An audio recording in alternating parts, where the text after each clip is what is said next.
시청자 여러분 안녕하세요. 여러분의 성공 투자를 응원합니다. 출발 증시와이드 1부 시작합니다. 진행의 이가은입니다. 어제 뉴욕 증시는 상승하면서 마무리를 했습니다. 나스닥은 2만 1000선을 돌파를 했고요. S&P 500 지수는 올해 들어서 12번째 최고치 수치를 기록을 해냈습니다.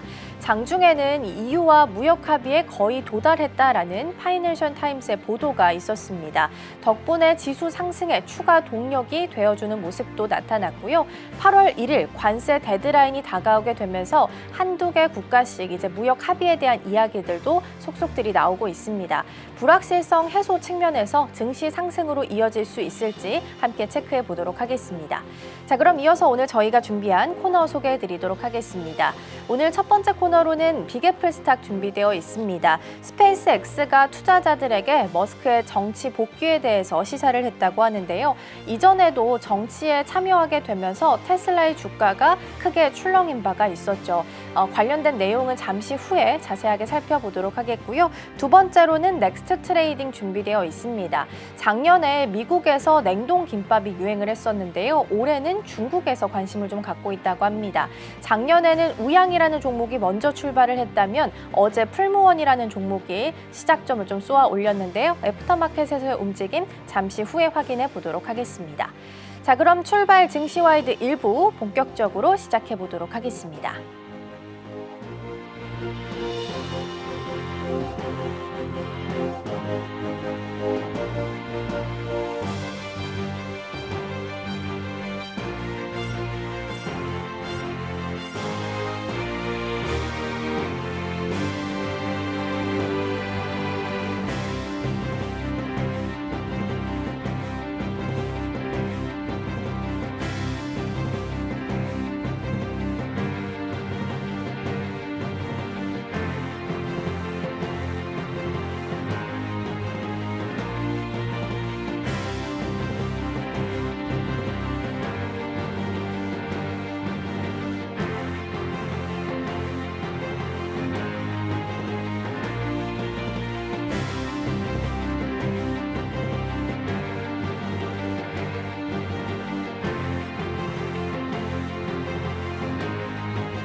네, 8월 1일 관세 데드라인이 다가오고 있고요. 하나 둘씩 협상에 가까워지는 모습 나타나고 있습니다. 우리나라는 이제 25일로 예정이 되어 있는 상황인데요. 불확실성만 해소가 된다면 어제 일본 지수처럼 상승할 수 있을지 기대해 보도록 하겠습니다. 전략들 함께 챙겨보겠고요. 오늘 키워드는 서울경제TV 윤경철 본부장과 함께 이야기 나눠보겠습니다. 본부장님 어서 오세요. 네, 안녕하십니까.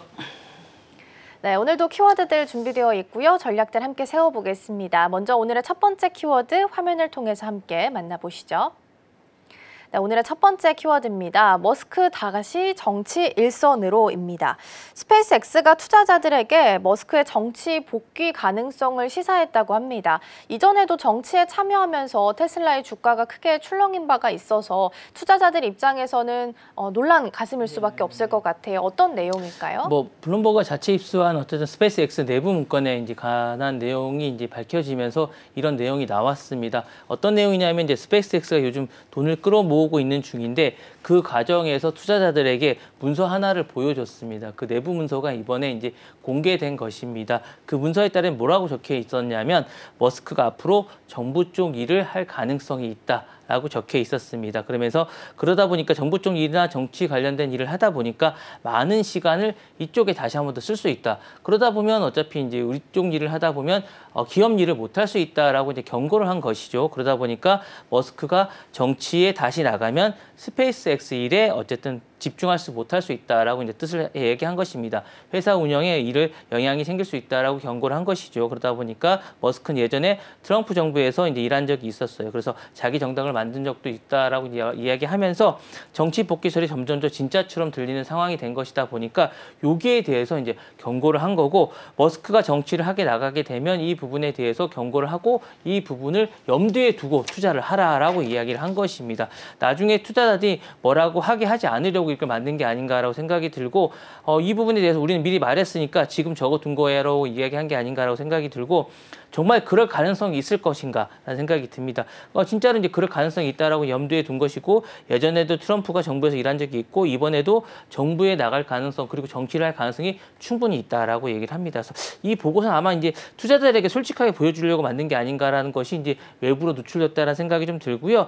정직한 회사고 법적으로 안전하다라는 걸 이제 스페이스X가 보여주려고 한 건데 오히려 이게 리스크로 나온 게 아닌가라는 생각이 듭니다. 뭐 이게 짧게 요약하자면, 우리 대표가 정치에 나갈 수도 있고 회사에 집중을 덜 할 수도 있으니까 요 점을 참고해서 우리한테 투자를 해달라라고 이제 이야기를 한 건데, 오히려 리스크로 작동했다라고 말씀드리고 싶네요. 네. 네, 일단 정치 복귀를 시사를 했다고 하는데 이 부분이 이전에도 주가에 영향을 좀 많이 미친 바가 있었습니다. 그리고 오히려 기업에 집중하겠다라고 이야기했을 때 주가가 더 상승했던 경우도 있었기 때문에 오히려 투자자 입장에서는 걱정할 수밖에 없는 포인트일 것 같고요.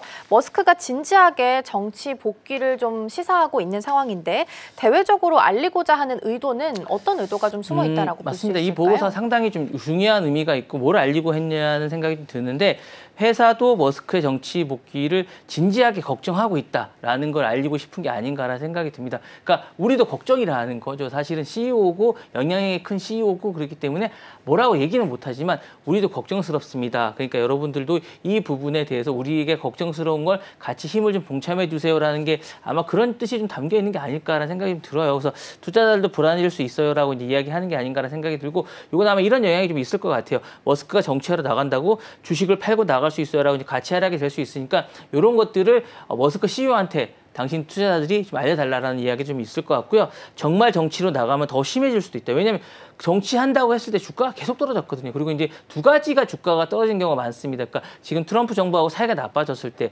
정치를 한다고 했을 때 주가가 계속 떨어지니까 이 부분을 CEO가 염두에 두고 꼭 해라라고 이야기를 하는 게 아닌가라는 생각이 있고, 반대로 뭐 정치를 성공한다면 뭐 주가가 더 올라갈 수도 있겠죠. 뭐 트럼프 정부하고 계속 관계가 좋아졌을 때는 계속 주가가 계속 올라가고, 실제로 이제 $100 후반대 있던 것들이 트럼프 정부하고 좋았을 때는 $400 초반대까지 올라갔으니까 이런 것들은 상당히 이제 많이 있었고, 머스크 영향력이 좋은 정치가 되면 실제로 이제 정부 예산이라든가 스페이스X가 많은 정부 계약을 맺었으니까 이런 거 후광이 있을 수 있는데, 반대로 리스크가 크니까, 리스크가 컸을 때 주가 하락을 많이 맛봤으니까 그런 부분들을 염두에 둔 게 아닌가라는 생각이 있어서, 스페이스X나 뭐 테슬라 같은 회사들은 좋아질 수도 있지만 흔들릴 수도 있는 상황이기 때문에 이런 것들에 대한 어떤 보고서를 계속하고 있고 걱정스러움을 염두에 둔 게 아닌가라는 생각이 듭니다. 네. 네, 그러게요. 머스크가 진지하게 또 대내외적으로 정치 복귀에 대해서 가능성을 이야기를 하고 있는 상황이긴 합니다. 다만 이제 트럼프와 계속해서 갈등이 좀 빚어지고 있는 중이기 때문에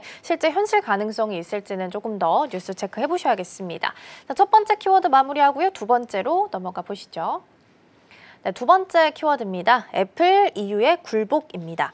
애플이 EU의 강력한 압박에 결국 무릎을 꿇었습니다. 애플이 앱스토어 수수료 관련한 체제를 개편했다라는 소식을 전했는데요. 집행위원회로부터 EU의 집행위원회로부터 승인을 받을 것으로 전망되고 있습니다. 어떤 내용들이 좀 담겨 있을까요?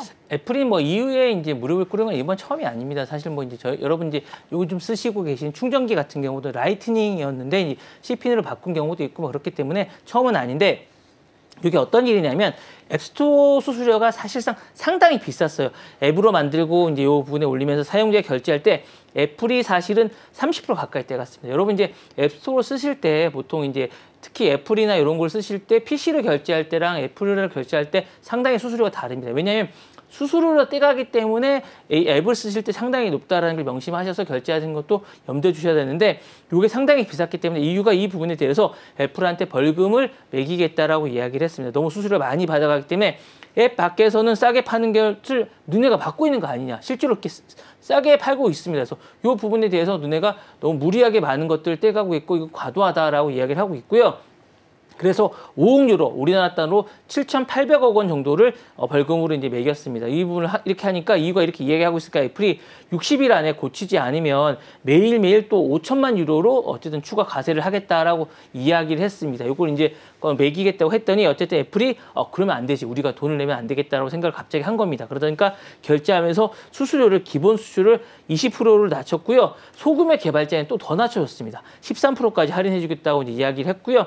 앱 밖으로 이제 또 할 수 있게끔. 그러니까 자기네들도 낮췄고 요 못하게 하는 부분들도 이제 원래 EU가 원하는 대로 하게 해줬습니다. 그러면서 이렇게 낮췄고 그다음에 외부 결제하면 수수료를 5에서 15%까지 낮춰주게 하는 이런 것들을 했다라고 말씀을 드리고 싶고 수수료를 줄이면서 앱 밖으로 결제도 유도하게 했습니다. 그래서 이렇게 한 이유는 벌금이 너무 무서웠기 때문이죠. 너무 큰 돈이죠. 사실 애플이 이게 그냥 나가는 돈이기 때문에 벌금을 내기에는 자신들의 자존심을 굽히기에는 너무 큰 돈이라는 생각이 들고 이유가 너무 간섭이 심하고 불만도 표현을 했지만 어쨌든 자본주의 사회에서 돈 앞에서는 장사가 없다라는 게 다시 한 번 더 나온 게 아닌가라는 생각이 있고 애플의 이미지도 있습니다. 왜냐하면 개발자들이 애플이 너무 힘들게 한다는 게 있기 때문에 유럽에서 먼저 이렇게 때리고 나서 자신들이 이렇게 굴복하는 것보다 차라리 처음부터 자발적으로 하는 게 낫다고 생각하는 게 아닌가라는 생각이 들고 이번 싸움이 커질 수도 있기 때문에 더 커지는 걸 막기 위한 그런 전략이 아닌가라는 생각이 들어서 이런 부분들을 다 결정을 해서 이번에 결정한다는 그런 판단이 좀 듭니다. 네. 그렇죠. 매출의 또 큰 부분을 벌금으로 납부를 해야 되는 상황이기 때문에 기업 입장에서는 부담이 클 수밖에 없는 상황이고요.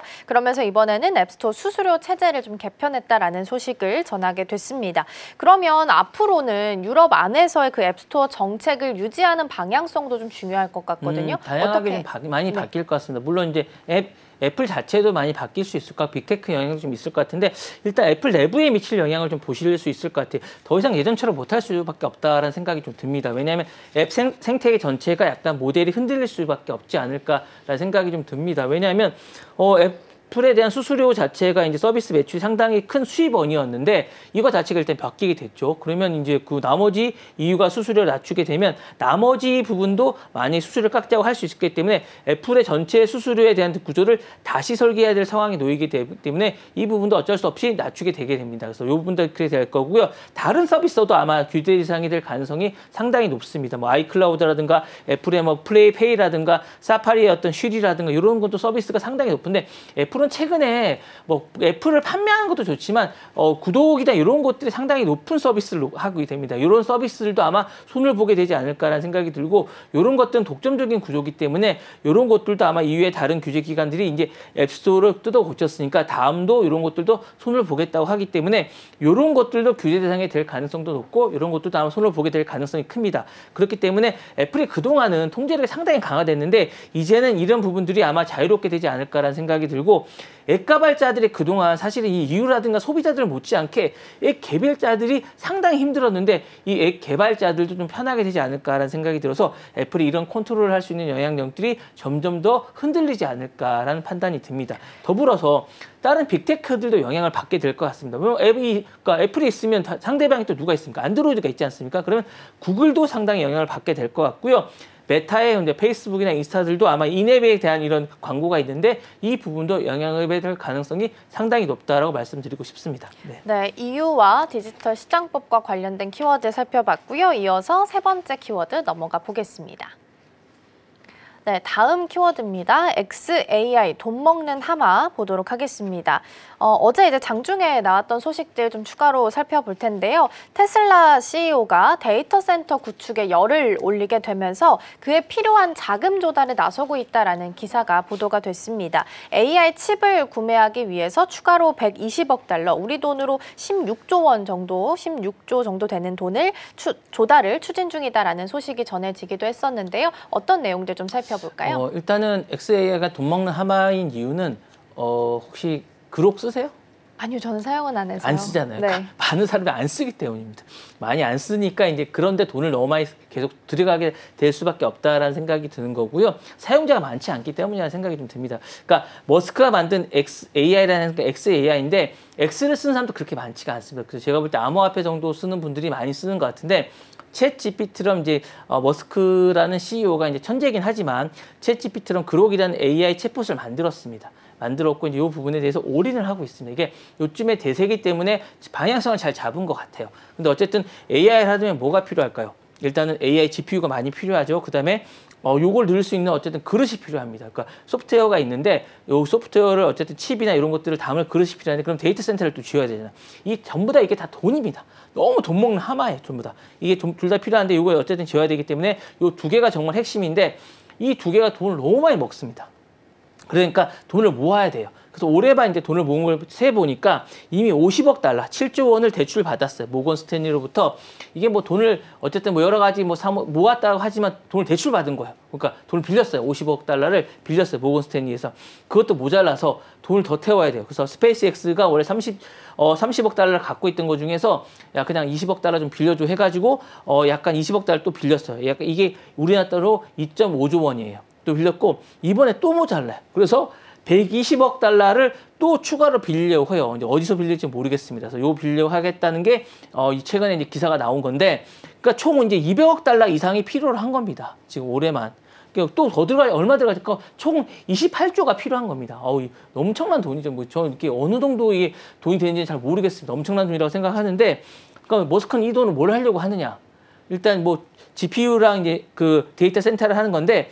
데이터 센터 콜로세스 2를 만들려고 한다는 겁니다. 이 이름이 멋있긴 한데 어째 지난해 만들었던 이제 콜로세스 1에서 GPU가 20만 개가 들어갔어요. 콜로세스 2는 나머지 GPU를 이제 80만 개 정도를 더 넣어서 100만 개를 만들겠다라는 생각을 하고 있는 거고요. 근데 투자자들이 걱정을 해요. 만드는 거 좋다 이거예요. 만드는 거 좋은데 AI 칩값이 나중에 떨어지면 어떡하겠냐는 거예요. 요 부분이, 요런 부분들이, 그리고 이제 XA가 망하면 돈을 나중에 어떻게 회수하겠냐는 거에서 이제 돈을, 놓아야 될지 말아야 잘 모르겠다는 판단이 드는 거예요. 그래서 요런 부분들에서 그런 거고, 다른 기업에 비해서 일론 머스크가 돈을 쓰는 속도가 너무 빠른 거예요. 그러니까 오픈AI라든가 뭐 메타라든가 이런 데서 돈을 투자한 사람들도 있는데, 그런 기업에 비해서 머스크가 돈을 너무 빨리 빨아들이는 거라서 이게 정말 돈을 넣어도 될지를 잘 모르겠다는 판단이 드니까 돈을 빌려 쓰는 협상이 쉽게 잘 안 되고 있다는 판단이 드는 겁니다. 그래서 이런 부분이 있는 건데, 이런 부분에 대해서 이제 머스크는 뭐라고 얘기를 하냐면 AI 시장에 자기는 절대 밀리지가 않는다. 그리고 자신은 위기에서 정말 강하기 때문에 믿어달라고 얘기하는데, 어쨌든 AI 시장에 절대 밀리고 싶지 않다라고 생각을 하고 있는 겁니다. 지금 그래서 미래의 핵심 무기라고 생각을 하고 있고, 오픈 AI라든가 구글이라든가 메타나 엔트로픽 같은 회사가 먼저 나갔죠. 그래서 머스크는 이 판에서 밀리면 끝장이라고 생각하는 거니까, 지금 이게 지금 핸드폰 시장과 똑같다고 생각하기 때문에 다음 먹거리는 이거라고 생각하기 때문에 AI는 내가 주도하고 내가 나가야 한다는 생각을 하고 있습니다. 그러니까 머스크가 생각했던 시장들은 다 맞다고 저는 생각합니다. 그래서 이 부분이 맞다고 생각하고 있고, 어쨌든 이런 걸 지어서 그룹을 키우고 직접 데이터 센터를 지으겠다라고 해서 지금 전력 질주하는 게 아닌가라는 생각을 하고 있고요. 자기 손으로 AI 제국을 만들고 싶어 합니다. 그래서 아마 돈을 다른 사람보다 많이 쓰는 게 아닌가라는 생각을 좀 하고 있습니다. 그래서 이런 부분들을 하고 있고, 특히 좀 다르게 요런 다른 팀들과 다르게 이제 일론 머스크가 돈이 좀 많이 드는 게, 테슬라랑 트윗이랑 이제 뉴럴링크를 다 이어서 좀 돈이 좀 많이 드는 것 같아서, 그러다 보니까 좀 많은 걱정을 하는데, 문제는 투자자들이 걱정을 많이 하는 거야. 돈을 너무 많이 쓰고 이게 해소 가능할까? 그리고 이제 검증된 모델이 없는 거고, 문제는 이게 사용자들이 너무 없다라는 게 문제인데, 이런 것들이 향후에 해결돼야 되지 않을까라는 생각이 들어서 좀 더 지켜봐야 될 것 같다는 그런 생각이 좀 듭니다. 네. 네, 일단 AI나 데이터 센터 건립에 있어서는 적극적으로 나서는 듯한 움직임이 좀 나타나고 있지만, 무리하게 자금을 조달한다라는 부분에 있어서는 투자자들에게 우려감을 지을 수는 없을 것 같긴 합니다. 근데 이렇게 무리하게 자금을 조달을 해서 데이터 센터를 건설한다라고 했을 때 향후 어떤 결과가 나올지도 좀 궁금하긴 해요. 머스크가 처한 상황을 좀 짚어보면 이런 것 같아요. AI 시장은 이미 이제 시작된 전쟁터고, 챗GPT라든가 오픈AI라든가 구글이라든가 메타들은 강한 선수입니다. 여러분 생각보다 강합니다. 이게 천재라고 하지만, 그리고 이제 머스크가 뒤늦게 이제 뛰어든 후발주자고, 머스크가 좋은 조건이 아니에요. 왜냐하면 머스크는 하드웨어 기업에서 출발했다고 보시면 될 거예요. 소프트웨어 기업이 아닙니다. 그러다 보니까 AI 소프트웨어 기술이 좀 부족합니다. 근데 이런 사람이 천재라고 하지 혼자 천재이기 때문에 이게 과연 가능할까? 인재 영입도 사실은 지금에서도 좀 뒤졌다고 볼 수 있죠. 왜냐하면 메타나 이런 쪽은 엄청나게 인재를 영입하고 있는데, 최근에 나온 기사들을 보면 일론 머스크 쪽 사람은 자꾸 떠난다는 기사만 나오고 있어요. 이게 가능할까라는 생각이 있는데, 그럼 어떻게 이길 수 있을까라는 생각이 좀 들 것 같아서, 이걸 장기, 중기, 후기로 나눠서 하는 것보다 머스크가 이기는 전략들을 최근에 좀 보면 이런 것 같아요. 칩부터 서비스까지 내가 전부 다 만든다는 전략을 지금 하고 있는 것 같습니다. 그래서 돈이 좀 많이 드는 것 같아서 다른 회사들은 AI를 만들고 클라우드를 빌려 쓰지만 일론 머스크는 이렇게 생각하는 것 같아요. 내가 그냥 다 만들고 칩도 만들고 서버도 짓고 AI도 만들겠다 해서 콜로서스라는 걸 개념을 도입한 것 같습니다. 그래서 내가 직접 회사에서 직접 쓸 거야라는 그런 개념을 쓰고 있는 것 같고요. 남한테 안 기대고 빠르게 싸게 자기식으로 AI를 굴리겠다는 생각을 하고 있는 것 같습니다. 그래서 이런 부분들을 하고 있는 것 같고요. 남들이 못하는 데이터를 자신은 갖고 있다는 전략을 갖고 있는 것 같습니다. 그래서 트위터 X에서 대화형 데이터를 갖고 있고 그다음에 테슬라의 운전 행동 데이터를 자신은 갖고 있다고 생각하고 있는 것 같습니다. 그리고 로봇이나 운전 내기술, 그러니까 뉴럴링크를 통해서 사람들의 내기술을 자신이 모으면 이것들은 남들이 못 갖고 있는 거기 때문에 자신만 갖고 있다라고 생각해서 이건 오픈 AI나 구글이 못 따라온 데이터이기 때문에 자신만이 갖고 있어서 이런 것들은 강세다라고 생각하고 있는 것 같습니다. 그래서 그리고 이제 마지막으로 이 부분이 상당히 강한 건데 다른 것들은 다 폐쇄형 데이터나 전략을 쓰고 있지만 자신은 공개형 데이터를 쓰겠다고 이제 선언을 한 겁니다. 그래서 오픈 AI나 구글이라고는 비공개 중심이지만 머스크는 이렇게 이야기하고 있습니다. 나는 다 열어버리겠다. 이렇게 얘기해서 개발자나 중소기업이나 해커들이 다 몰려와서 팬텀과 뭐 어떤 생태계를 가지면서 점점 큰 판을 가지고 자신을 운영하겠다. 이런 전략으로 가지고 딱 하나만 진짜 잘해보자는 전략을 향해서 자신은 요 판으로 생태계를 만들어서 한번 뒤집겠다라는 그런 전략을 갖고 있는 게 아닌가라는 생각이 듭니다. 네. 네, 데이터 센터를 짓는 거에 있어서는 진심이긴 하지만 자금 조달에 있어서는 우려감이 나오고 있는 상태고요. 오늘 아침에 알파벳 실적이 공개가 됐었죠. 그중에서 가장 눈에 띄었던 부분이 2025년에 자본 지출을 캐펙스를 많이 투자를 하겠다라는 부분이었습니다. 750억 달러에서 850억 달러 수준까지 늘렸다라는 부분도 본다면 앞으로 데이터 센터나 AI에 대한 투자는 계속해서 좀 늘어나지 않을까라는 부분도 함께 보시면 좋겠습니다. 자, 그럼 이어서 네 번째 키워드 만나보겠습니다. 네, 다음 키워드입니다. 베이조스, 머스크 대체자입니다. 트럼프 대통령과 머스크 관계가 최근에 좀 악화일로를 걷고 있죠. 그러면서 이제 베이조스가 트럼프 대통령과 여러 차례 대화를 나눴다라는 이야기도 나오면서 어떻게 보면 키워드처럼 대체자가 되는 거 아니냐라는 이야기가 솔솔 나오고 있습니다. 어떤 내용일까요? 뭐 서로 이제 윈윈하면서 이제 자신들의 어떤 이익이 서로 맞아 떨어지는 좋은 시기라는 판단이 좀 듭니다. 정확한 날짜는 7월 14일 현지 시간을 워싱턴 근처에서 만난 게 이제 공식적인 자료는 아닙니다. 이제 포착이 됐다라고 이제 보도가 됐고요. 예전에 이제 트럼프 이길 땐 사이가 안 좋았습니다. 워싱턴 포스트 기사 때문에 엄청나게 싸웠습니다. 그러니까 워싱턴 포스트는 참고로 말씀드리자면 베이조스가 소유하는 어떤 신문사입니다. 근데 최근에 사이가 좋아졌습니다. 사이가 좋아진 이유는 이런 것 때문입니다. 트럼프 취임식 때 베이조스가 100만 달러를 기부했고요. 그다음에 백악관으로 이제 베이조스를 공개적으로 이제 칭찬을 하기도 시작했고 초청해 칭찬을 하기 시작했고 베이조스가 어쨌든 자신이 갖고 있는 아마존 프라임에 어쨌든 4천만 달러는 거액을 주고 다큐멘터리 멜라니스의 어떤 영부인 다큐멘터리도 찍기 시작했고 이런 부분들이 하면서 상당히 좋아졌고요. 그러면서 또 이제 그 트럼프가 예전에 했던 그 어떤 그 쇼가 있습니다. 그 쇼를 직접 자신들이 틀어서 다시 틀고 있고 이런 것들을 하면서 화해 무드가 이제 작성되고 있다라고 말씀드리고 싶고 그러면서 이제 좋아지는 과정에서 이제 머스크가 사이가 안 좋아졌지 않습니까? 이런 틈을 타서 베이조스가 자신이 어쨌든 많은 사업을 하겠다고 이제 달려들고 있는 이런 상황인데 그러다 보니까 지금 이제 베이조스가 블루 오리진과 이제 스페이스X 사업을 하고 있는데 요 틈을 타서 이제 우주 사업을 하고 있는데 요걸 하기 위해서 만난 게 아닌가라는 의심을 좀 하고 있습니다. 그러다 보니까 아마존은 이제 키퍼라는 요 프로젝트로 이제 스타링크를 따라잡으려고 하고 있는데 실제로 이런 부분 때문에 백악관도 갔었고 CEO가 이 부분에 대차자로 이제 이야기를 하고 있는데 이런 부분들 때문에 향후에 많은 이야기가 오갔을 거라는 판단이 들고 있습니다. 그래서 이게 상당히 중요한 의미를 갖고 있습니다. 그래서 머스크와 트럼프가 사이가 안 좋고 베이조스가 그 틈을 타고 간다는 게 의미가 있을 것 같고요. 트럼프가 만약에 프로젝트에서 이걸 밀어주게 된다면 스페이스X가 타격을 입을 것이라고 사람들은 많이 판단하고 있습니다. 그래서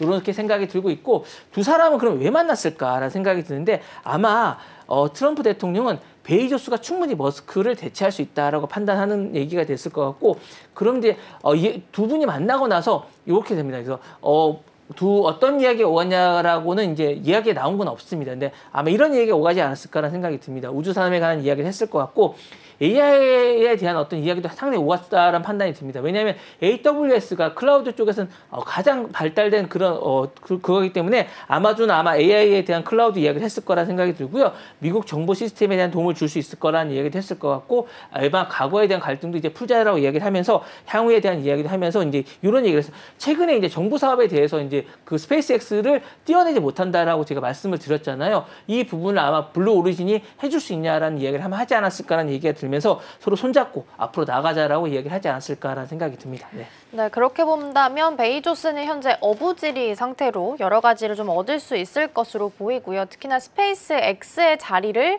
아마존이 좀 대체를 할 수 있지 않을까라는 기대감도 생기고 있는 상황입니다. 그러면 앞으로 이제 2기 정부 안에서 계약을 좀 따내는 입장으로 본다면 앞으로는 베이조스가 조금 더 우위를 점할 수도 있겠네요. 네, 그렇죠. 이제 우위를 점할 수 있을 것 같은데 자기의 강점을 좀 강조해야 될 것 같아요. 그러니까 여러 가지로 전략을 좀 써야 될 것 같은데 이런 얘기를 좀 해야 될 것 같습니다. 우주 산업에서 스페이스X가 블루 오리진에서 약간 이제 뒤져 있는데 이런 얘기를 해야 될 것 같습니다. 머스크와 스타링크가 거의 독점하고 있는데 블루 오리진도 잘하고 있다. 그러면서 왜 맨날 이제 머스크만 쓰느냐, 우리 좀 써라 이렇게 얘기하면서 미국 기업이고 더 안정적이다. 블루 오리진도. 그러니까 꼭 머스크에만 맡길 필요가 있느냐라고 이야기하면서 최근에 독점적으로 검토해봤으라고 이야기를 하겠지만 우리도 대체제가 될 수 있다라고 이야기를 하면 될 것 같고요. 그다음에 AI와 클라우드 싸움에서도 이제 AWS에서는 충분히 AWS가 충분히 앞서기 때문에 이 부분도 미국 기관들도 검증된 클라우드를 쓰는 게 훨씬 좋다라고 이야기를 하고 있고 이 부분에 대해서 XAI가 정치적으로 이제 최근에 논란이 되고 있으니까 끼어들면 위험할 수 있다라고 이야기하면서 아마 설득을 하지 않았을까라는 생각이 들고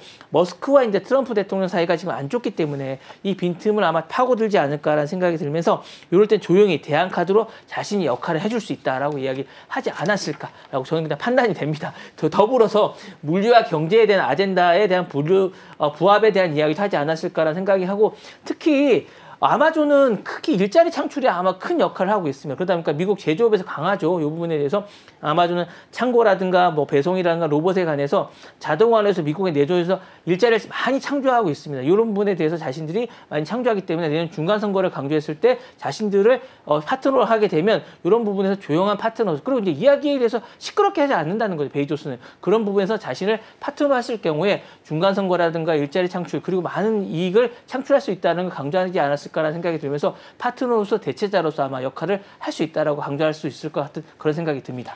네, 그리고 이제 어제 나왔던 소식을 보면 트럼프 대통령의 그 골든돔 프로젝트죠. 미국 전역을 막아주는 방어막 같은 건데 이 골든돔 프로젝트에 들어가는 그 인공위성들도 스페이스X를 대신해서 아마존이 이 자리를 차지할 수도 있다라는 기사가 보도가 되기도 했습니다. 그렇게 본다면 지금 방금 살펴봤던 키워드처럼 트럼프 2기 정부 안에서는 베이조스가 오히려 우위를 점할 수도 있겠다라는 부분도 함께 챙겨보시면 좋겠습니다. 자, 그럼 마무리하고 다음 키워드 만나보시죠. 네, 다음 키워드입니다. 제약판 리슈어링 전쟁 보겠습니다. 미국산 약값을 낮추기 위해서 제약 쪽에는 200% 관세 이야기를 내놓은 상태입니다. 그럼 글로벌 제약사들은 어쩔 수 없이 대미 투자를 늘릴 수밖에 없는 상황이고요. 실제적으로 투자를 하는 기업들도 늘어나고 있는 상황이긴 합니다. 어떤 내용들을 좀 체크해봐야 될까요? 우리나라가 이제 그 아스트라제네카라고 많이들 아실 텐데 영국 스웨덴 제약회사죠. 이 제약회사가 66조 원을 들여서 미국 전역에 대규모 투자를 하겠다고 발표했습니다. 그래서 버지니아주의 약을 원료를 만드는 초대형 공장을 만들고요. 캘리포니아, 텍사스의 다른 생산 기지를 이제 계획하고 있습니다. 그리고 매사추세츠와 이제 메릴랜드와 연구소를 짓겠다고 이야기를 했습니다. 왜 이렇게 하느냐라고 이제 생각을 하실 텐데, 이 부분의 전체를 40%를 미국에서 이제 벌고 있습니다. 미국은 우리나라 약간 다른 구조를 갖고 있습니다. 왜냐하면 병원이 상당히 비싸요. 그래서 상당수의 사람들이 병원을 안 가고 약을 그냥 사 먹습니다. 슈퍼 같은 데서. 그러다 보니까 이런 제약회사들이 상당히 돈을 많이 벌 수밖에 없다라고 말씀을 드리고 싶고요. 글로벌 매출의 절반 이상을 미국에서 벌 수 있다라는 생각이 들기 때문에 이렇게 간다고 생각하고 있고, 그러려면 미국 정부에 잘 보여야 되고 미국에서 약을 만들어야 관세가 붙지 않습니다. 그래서 다른 회사들도 줄줄이 많이 갖고 있는 그런 상황이라고 말씀을 드리고 싶고, 이 부분에 대해서 어쨌든 많이 간다라고 말씀드리고, 트럼프 관세 안팎이 정말 진심이라는 생각이 좀 듭니다. 그래서 이 부분에 대해서 트럼프 대통령의 약품회사에서 200% 관세라는 이 부분은 상당히 거짓말이 아니라 미국에서 만약에 이게 없어지면 못 팔게 되지 않을까라는 생각이 들고, 계약을 또 따야 됩니다. 그러니까 계약을 향후에 이제 정부 관세나 이런 부분을 따야 되는데 메이드 인 USA가 아니면 못 따게 될 가능성이 상당히 높습니다. 그래서 막대한 어떤 관세나 입찰 조건에서 메이드 인 USA가 상당히 유리하다라는 생각이 들어서 자동차에 이어서 지금 이제 제약회사들도 이렇게 줄줄이 따라가는 게 아닌가라는 생각이 들고 의약품도 반도체처럼 자립을 해야 된다는 논리가 이게 성립하게 되는 게 아닌가라는 생각이 듭니다. 네, 일단 최대 200%의 관세 이야기가 나온 상태이긴 하죠. 그래서 대미 투자를 늘릴 수밖에 없는 상황이라서 제약사들도 움직임이 좀 나타나고 있기는 합니다. 그러면 아스트라제네카 외에 다 어떤 기업들이 좀 투자를 결정할 계획으로 알려져 있을까요? 제약의 강국이라고 하면 이제 여러분들은 뭐 보통 이제 영국이나 미국 같은 데를 많이 하실 텐데 이제 원래 강국은 스위스입니다. 스위스의 제약회사인 로슈라든가 노바티스라는 회사가 있는데 이런 회사가 이제 어쨌든 로슈가 어쨌든 66조 원을 어쨌든 투자를 하고요. 노바티스도 30조 원을 투자합니다. 그리고 이제 프랑스의 사노피라는 회사가 있습니다. 이런 회사가 34조, 그다음에 영국의 GSK라는 회사가 수조 원을 투자하고 그다음에 릴리라는 회사가 있습니다. 이건 미국 회사인데 이 회사도 이제 투자를 하게 된다라고 합니다. 이런 회사들이 어쨌든 가게 되는 거고 이런 회사에 가는 이유는 뭐 초반에 말씀드렸지만 간단합니다. 정부가 압박하고 시장이 매력적이고 기술이 어쨌든 거기에 또 인재들이 많습니다. 그러다 보니까 인재들이 많기 때문에 바이오라든가 AI 신약 기준이 다 미국에 모이기 때문에 가는 것도 있고 공장 자동화들이 있습니다. 오히려 어떻게 되면 반도체나 자동차 이런 것보다 숙련된 기술자들보다는 미국에 훨씬 더 좋은 기술자들이나 인력들이 많다라고 이런 부분들은 많기 때문에 미국이 오히려 나을 수도 있다라고 말씀드리고 싶고요. 앞으로 이렇게 되면 미국이 아마 제약 강대국이 되지 않을까라는 생각이 들고요. 특히 복제약 쪽은 상당히 앞서가지 않을까라는 판단이 듭니다. 이런 부분들은 아마 우리나라 복제약이나 이런 부분들을 투자하시는 분들은 참고해 보실 필요가 상당히 있을 것 같고요. 유럽과 아시아는 상대적으로 그동안 복제약을 많이 해왔던 이런 부분들은 불리하게 될 것 같은 그런 생각이 듭니다. 일자리나 투자들도 상당히 많이 빠져나가게 될 가능성이 있기 때문에 투자하실 때 이런 부분도 염두에 두셔야 될 것 같은 그런 생각이 듭니다. 그래서 환자들 입장에서도 좋아질 수 있다는 생각도 들고요. 이런 부분들은 누가 먼저 공장에 들어가서 아마 공장을 짓게 되고 정부의 눈에 들게 되기 때문에 앞으로 이런 것들은 계속되지 않을까라는 생각이 들고 우리나라도 이런 부분에서 향후에 이제 제약회사들이 있는데 이런 부분 참고해 볼 필요가 있을 가능성도 좀 있을 것 같다는 그런 생각이 듭니다. 네. 네, 일단 관세 200% 이야기가 나온 상태지만 사실 조건을 좀 달았습니다. 1년에서 1년 최대 1년 반 정도 유예 기간을 두겠다라고 이야기를 한 상태이기는 한데요. 다만 이제 우리 기업들 입장에서는 미국에다가 투자를 해서 공장을 짓는다고 하더라도 최소 2년에서 5년 정도가 걸릴 거고 만약에 5년이 걸린다면 트럼프 대통령의 퇴임 이후기 때문에 이러지도 저러지도 못하는 좀 난항을 겪고 있는 것 같긴 합니다. 관세에 대한 이야기가 조금 누그러질 수 있을지 뉴스 체크 계속해서 해보도록 하겠습니다. 오늘도 경제 키워드 통해서 전략들 함께 점검해봤습니다. 본부장님과는 여기서 인사 나누겠습니다. 오늘 말씀 고맙습니다. 네, 감사합니다.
어제 정규장 마감 이후 시장은 어떤 흐름을 보였을까요? 애프터마켓에서 유독 눈에 띄었던 종목들, 오늘 장에 어떤 힌트 줄 수 있을지 함께 살펴보시죠. 먼저 상승률 상위 종목 살펴보겠습니다. 삼천당제약이 29%대 급등세 보이면서 1위 차지했고요. 풀무원도 21% 보였습니다. HD 현대인프라코어 18%, 모티브링크도 17%대 상승률 보였고요. SL까지도 12%대 오름세 나타냈습니다. 다음으로는 하락률 상위도 살펴보겠습니다. 살펴보겠습니다. YG플러스가 12% 큰 폭으로 빠진 모습입니다. 쿠콘 9%, 포바이포와 신영증권도 각각 6%에서 5%대 낙폭 그려냈고요. 다날까지도 4.94% 하락하는 흐름이 이어졌습니다. 애프터마켓에서 투자자들의 시선이 향했던 종목들, 그 이슈 자세히 살펴보겠습니다. 넥스트 트레이딩 지금 시작합니다.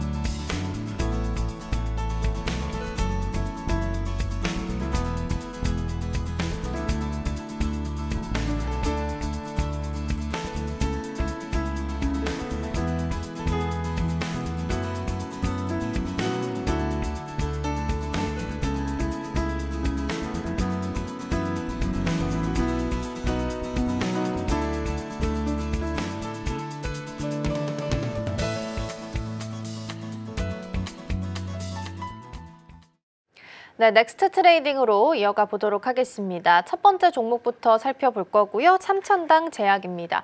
정규장에서도 상한가로 마감을 했고 애프터마켓에서도 상한가로 직행을 했습니다. 일단 상승 배경부터 좀 짚어보도록 하겠습니다. 네, 삼천당 제약의 급등 배경에는 복제약 개발 관련 소식이 있었습니다. 노보노디스크가 판매 중인 경구용 비만 치료제 리벨서스의 복제약을 만들기 위한 시험을 성공적으로 마쳤다는 소식이 전해진 건데요. 이번에 통과한 건 생동성 시험입니다. 쉽게 말해서 삼천당 제약이 개발한 이 복제약이 원래 약과 몸속에서 흡수가 되고 작용하는 정도가 거의 동일한지를 확인한 시험인데요. 이번 시험 결과 최고 혈중 농도가 약물 노출량 수치가 오리지널 수준과 거의 100% 수준으로 일치했다고 발표를 했습니다. 여기에는 삼천당 제약의 에스패스라는 독자 기술이 적용이 됐습니다. 이 기술은 원래 주사로 맞는 약을 먹는 약으로 전환해주는 기술인데요.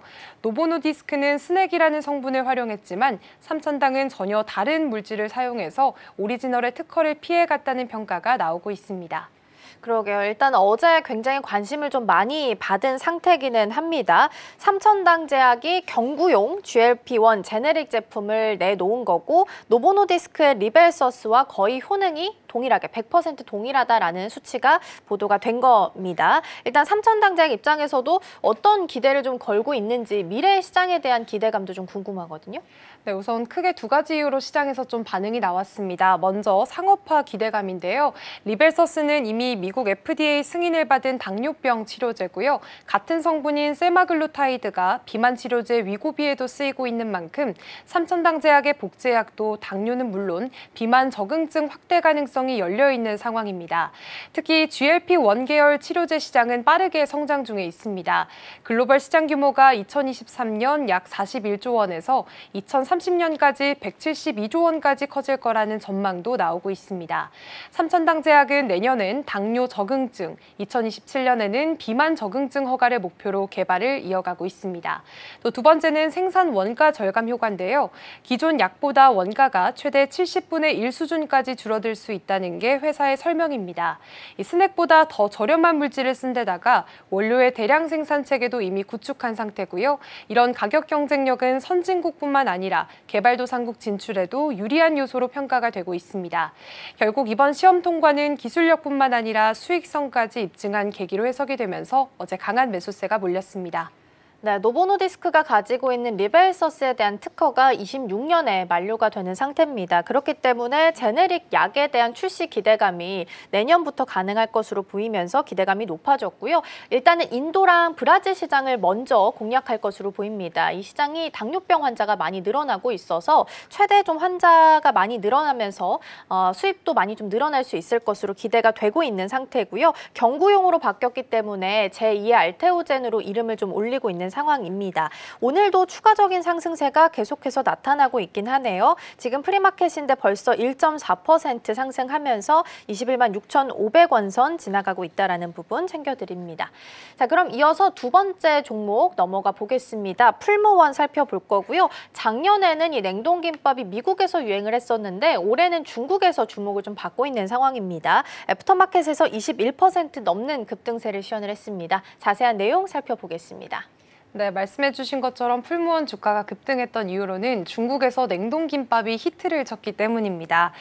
우선 중국에 이 냉동김밥을 수출하기 시작한 건 작년 8월부터였는데요. 올해 7월까지 누적 판매량이 250만 줄, 매출은 5,300만 위안이고요. 우리 돈으로는 약 102억 원에 달한다고 합니다. 특히 샘스클럽 같은 중국의 대형 유통 채널을 통해서 참치김밥을 냉동 형태로 판매를 하고 있습니다. 전자레인지에 3분만 돌리면 간편하게 먹을 수가 있기 때문에 건강하고 간편한 K푸드로 현지에서 입소문을 탄 것으로 전해졌습니다. 중국 소비자들 사이에서는 제2의 불닭볶음면이 나올 수 있다라는 말까지 나오고 있고요. 풀무원은 이 흐름을 이어서 OEM 방식으로 중국 현지 생산까지 확대할 계획도 갖고 있습니다. 네, 중국은 또 인구가 워낙 많기 때문에 한번 관심을 받게 되면 큰 폭의 성장세를 기대할 수 있다는 부분에 대해서도 긍정적인 평가가 가능할 것 같긴 합니다. 그렇다면 이번 이슈가 풀무원 실적에는 얼마 정도의 영향을 줄 수 있을지 시장에서는 어떻게 평가를 좀 하고 있을까요? 네, 이번 이슈를 통해서 좀 풀무원이 구조적으로 실적을 개선할 수 있다는 기대감도 커지고 있습니다.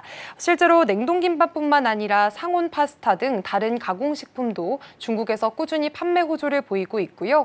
풀무원은 미국 등 해외 시장 확장 전략도 병행을 하고 있습니다. 올해 상반기 기준으로 보면 중국 법인 매출이 작년 같은 기간보다 약 30% 늘었고 영업이익은 무려 340% 넘게 증가한 것으로 추정됩니다. 증권가에서도 이런 흐름을 긍정적으로 보고 있는데요. FN가이드에 따르면 2분기 매출은 약 8,400억 원, 영업이익은 205억 원으로 예상이 되는데 이는 전분기보다 각각 5.8%와 80% 넘게 증가한 수치입니다. 결국 이번 냉동김밥 이슈는 단기적인 테마성 이슈보다는 실적 개선 흐름이 본격화될 수 있다는 기대감, 즉 성장 스토리로 이어질 가능성이 시장에서 반영이 됐습니다. 일단 어제 올라서 그런지 오늘은 조금 차익이 좀 나오는 것 같네요. 프리마켓에서는 2.4% 정도 풀무원 밀리고 있는 상황이긴 합니다. 자, 그럼 다음 종목 넘어가 봐서 살펴보겠습니다. HD 현대인프라코어 이야기 해볼 거고요. 2분기 실적이 생각보다 잘 나왔습니다. 시장 기대감이 커진 상황이고요. 구체적인 내용부터 점검해 보도록 하겠습니다. 네, 어제 HD 현대인프라코어는 예상보다 더 좋았던 2분기 실적을 발표하면서 시장에 관심을 끌었습니다. 회사 발표에 따르면 2분기 매출은 1조 1,846억 원, 영업이익은 1,058억 원으로 집계가 됐는데요. 전년 동기 대비해서 각각 6.9%와 29.8% 증가한 수치입니다. 특히 매출은 7분기 만에 다시 성장세로 돌아섰다는 점이 눈에 띕니다. 사업 부문별로 보면 건설기계 부문 매출이 8,574억 원, 중대형 장비 판매가 동남아와 중남미 그리고 아프리카 같은 신흥국에서 늘어난 덕분이고요. 고수익 제품과 지역 비중을 높인 전략도 실적 개선에 영향을 줬습니다. 또 엔진 사업도 나쁘지 않았습니다. 전력 수요 확대와 친환경 제품군 판매가 늘면서 매출은 소폭 늘었고 영업이익은 전년 대비 32%나 증가를 했습니다. 이렇게 전반적인 실적 흐름이 뚜렷하게 좋아지면서 그동안 다소 저평가됐던 기업 가치가 재조명된 분위기였습니다. 네, 일단 실적이 굉장히 생각보다 잘 나왔습니다. 건설 기계 쪽, 엔진 쪽 이렇게 나눠봤을 때 특히나 엔진 쪽은 비중이 작은데도 불구하고 이익이 굉장히 잘 남은 것으로 확인이 좀 되고 있습니다. 그러면 이번 실적에 시장이 이렇게 좀 크게 반응한 이유는 어디서 좀 찾아볼 수 있을까요? 네, 이번에는 실적 회복과 함께 또 불확실성 대응 전략까지 함께 확인이 됐기 때문입니다. 먼저 실적 측면에서는 글로벌 수요가 아직 완전히 살아난 건 아니지만 HD 현대인프라코어가 신흥국 중심의 수요 회복세를 잘 잡아냈다는 점에서 긍정적인 평가가 나왔고요. 중국 시장도 인프라 투자 확대와 또 부동산 부양 정책 덕분에 매출이 회복세로 전환이 됐습니다. 그리고 또 하나 주목이 된 건 북미발 관세 리스크에 대한 대응 방안인데요. 회사는 어제 컨퍼런스 컨퍼런스콜에서 만약 8월 1일 발표될 상호관세가 25% 수준으로 확정이 된다면 우선 재고를 활용해서 대응을 하고 9월에서 11월 사이에는 제품 가격을 소폭 인상한 뒤 연말에는 추가 인상까지도 고려하겠다고 밝혔습니다. 즉 시장 리스크를 인지하고 있지만 이미 준비된 카드가 있다는 점을 분명히 한 건데요.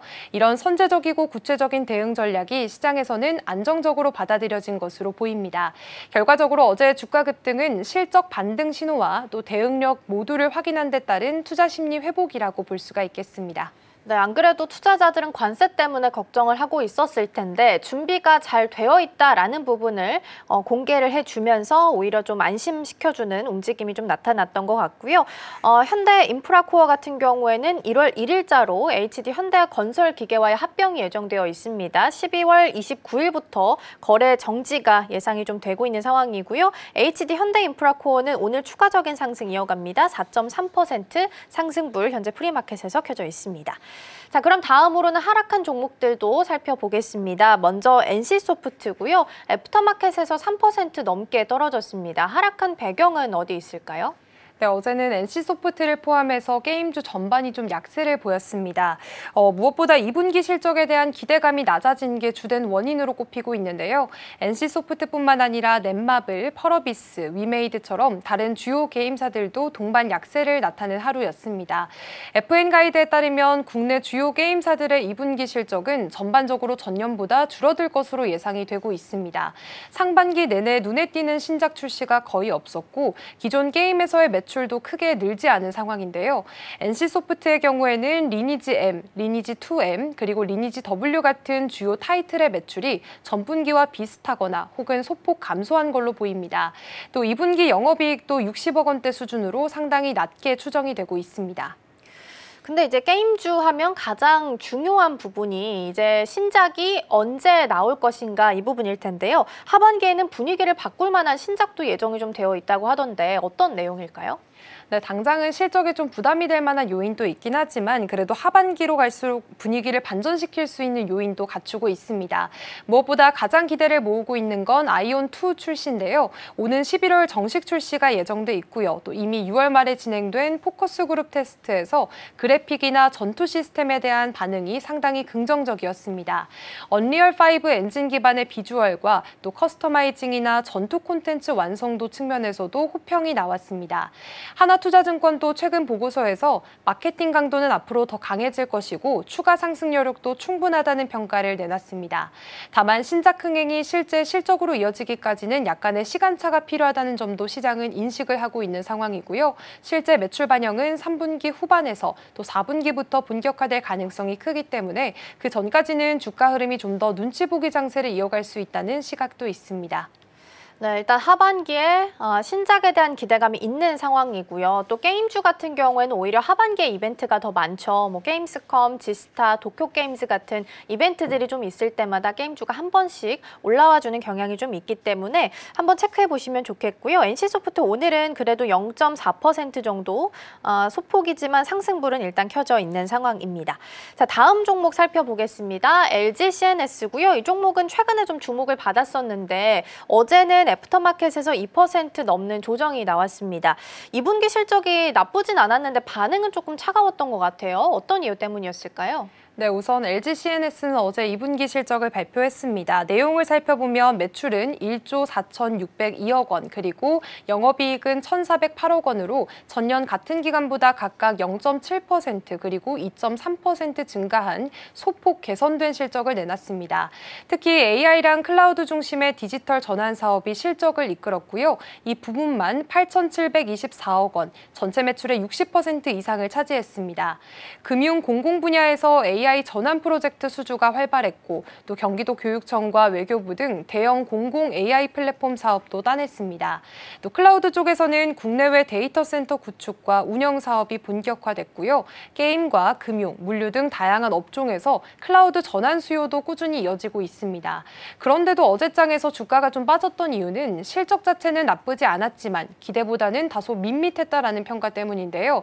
AI와 클라우드 중심의 성장 스토리가 이미 어느 정도 주가에 선 반영돼 있었던 상태이기 때문에 차익 실현 매물이 나왔고요. 그게 어제는 2% 넘는 조정으로 이어진 것으로 보입니다. 네, 그러니까 눈높이가 워낙 시장에서 높아져 있는 상태였는데 여기를 맞추지 못하면서 하락을 했다라고 정리할 수 있을 것 같습니다. 그럼 하반기에는 어떤 전략들이 좀 예정이 되어 있는 상태일까요? 네, LG CNS는 하반기에도 이런 AI 중심의 전략을 더 강화해 나가겠다는 입장입니다. 특히 주목되는 건 에이전틱 AI와 피지컬 AI인데요. 단순 응답을 넘어서 스스로 판단하고 업무를 수행할 수 있는 AI 기술로 엑사원과 코이어 같은 초거대 모델 기반 협업이 핵심입니다. 클라우드 사업도 확장 중에 있습니다. 국내에서는 네이버 클라우드와 데이터 센터 계약을 맺었고 해외에서는 인도네시아 AI 센터 사업도 추진을 하고 있습니다. 또 스마트 팩토리, 스마트 시티, 디지털 화폐 등도 고르게 성장 중이고요. 특히 스마트 엔지니어링 수준은 전년 대비 7배 이상 증가를 했습니다. 또 재무도 안정적입니다. 부채 비율은 67%, 그리고 순현금은 1조 원 이상을 유지하고 있고요. 그래서 이번 주가 하락은 실적 때문이라기보다는 기대 대비해서 뚜렷한 모멘텀이 부족했다는 평가와 또 차익 매물이 겹친 영향으로 볼 수 있겠습니다. 네, 그렇죠. 어제 LG CNS는 컨센을 상회했지만 주가는 좀 떨어졌고요. LG 이노텍도 어제 같이 실적이 나왔었죠. 그런데 매출이나 영업이익 모두 다 어닝 쇼크로 발표가 된 상황이다라는 부분 같이 챙겨드리고요. 오늘 LG CNS 같은 경우에는 다행히 1.5% 정도 상승을 켜져 있고 컨센을 좀 하회했던 LG 이노텍은 지금 1.04% 추가적인 하락 이어가고 있다라는 부분도 함께 챙겨드리도록 하겠습니다. 넥스트 트레이딩은 오늘 여기서 마치겠습니다. 김고은 앵커 오늘 말씀 고맙습니다. 네, 고맙습니다.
전일중 씨 오늘장 분위기 짚어보겠습니다. 개장까지 5분 남은 시점 스탁포인트 시작하겠습니다. SCTV 황민혁 전문가와 함께합니다. 어서 오세요. 네, 안녕하십니까.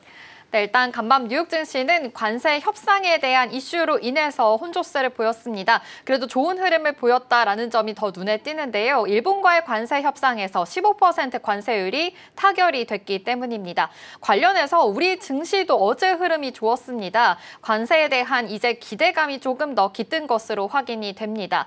이 협상에 대해서 앞으로 더 가까이 올수록 기대감이 더 높아지고 있다라는 점까지 확인을 해보시면 좋을 것 같은데요. 전문가님 아무래도 요즘에는 이 관세에 대한 협상 이야기들이 나올수록 주가의 흐름들이 좋아지고 있는 것으로 포착이 됩니다. 요즘 시장 분위기 어떻게 보고 계실까요? 네, 주식을 하다 보면 이제 가장 큰 악재라고 본다면 그게 바로 불확실성이거든요. 네. 그렇기 때문에 뭔가 이제 불확실성이 있다면 이제 예측이 불가능한 한 부분이기 때문에 그래서 시장은 거기에 있어서 좀 큰 악재로 받아들입니다. 하지만 이제 불확실성이 해소가 됐을 때 뭐 그 자체가 악재라고 하더라도 해소 자체가 주가 상승으로 이어지는 경우들이 많이 있는데요.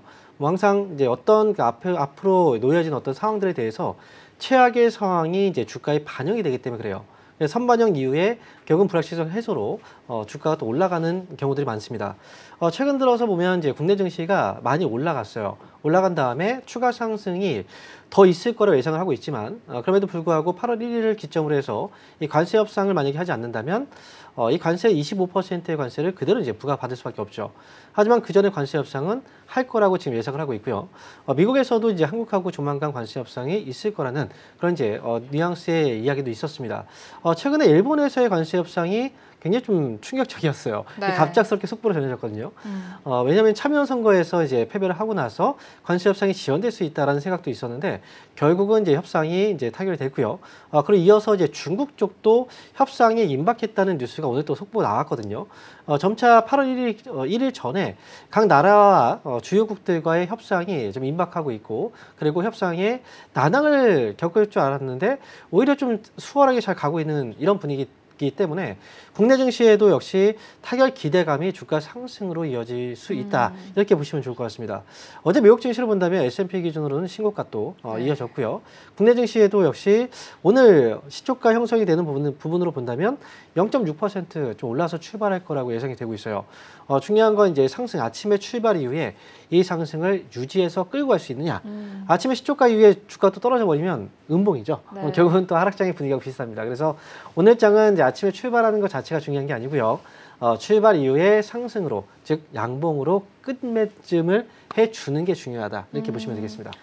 맞습니다. 요즘에 아무래도 이 관세 협상에 대한 이슈로 인해서 계속 주가가 오르락 내리락 하고 있는 상황인데요. 오늘 마지막까지 양봉으로 마감할 수 있을지까지 좀 지켜보셔야 된다라고 말씀을 해주셨습니다. 그래도 관세 협상 이슈로 인해서 자동차주도 어제 굉장히 강한 흐름을 보였었는데 지금 예측가로는 현대차, 기아 모두 다 빠지고 있습니다. 이전까지 체크해보시면 좋을 것 같습니다. 이와 관련해서 오늘 이렇게 좀 하락하고 있는 이유가 자동차주들은 아무래도 좀 재료 소멸로 봐야 될까요? 아무래도 우려가 되는 부분이 있었다라고 봐야 되는 걸까요? 사실 제가 볼 때 자동차주들이 오늘 빠지는 게 많이 빠지는 건 아니거든요. 네. 오늘 아침에 현대차하고 기아의 주가가 0.6%, 0.3% 정도 지금 하락이 예상되고 있긴 한데요. 하지만 자동차 부품주들은 소폭 상승으로 예상이 되고 있습니다. 이 자동차 섹터의 경우에는 어제 많이 올랐죠. 네. 많이 올랐기 때문에 일시적으로 이제 상승에 대해서 또 차익 매물이 단기 수급이죠. 그런 이제 차익 매물이 나올 수 있는 그런 상황이라고 보시면 되겠고요. 이번에 뭐 단기 수급이 좀 빠진다고 하더라도 이거는 결국 이제 중장기 수급이 계속 들어오면서 주가가 올라갈 수 있는 부분이기 때문에 이번 협상이 되게 중요할 것 같아요. 일본처럼 자동차 쪽에서 얼마만큼의 관세를 내려줄 수 있는가 이 부분이 이제 뭐 가장 중요할 것 같고 우리나라 아직 협상이 되지 않았기 때문에 그 부분을 좀 관망하면서 보고 있는 것 같습니다.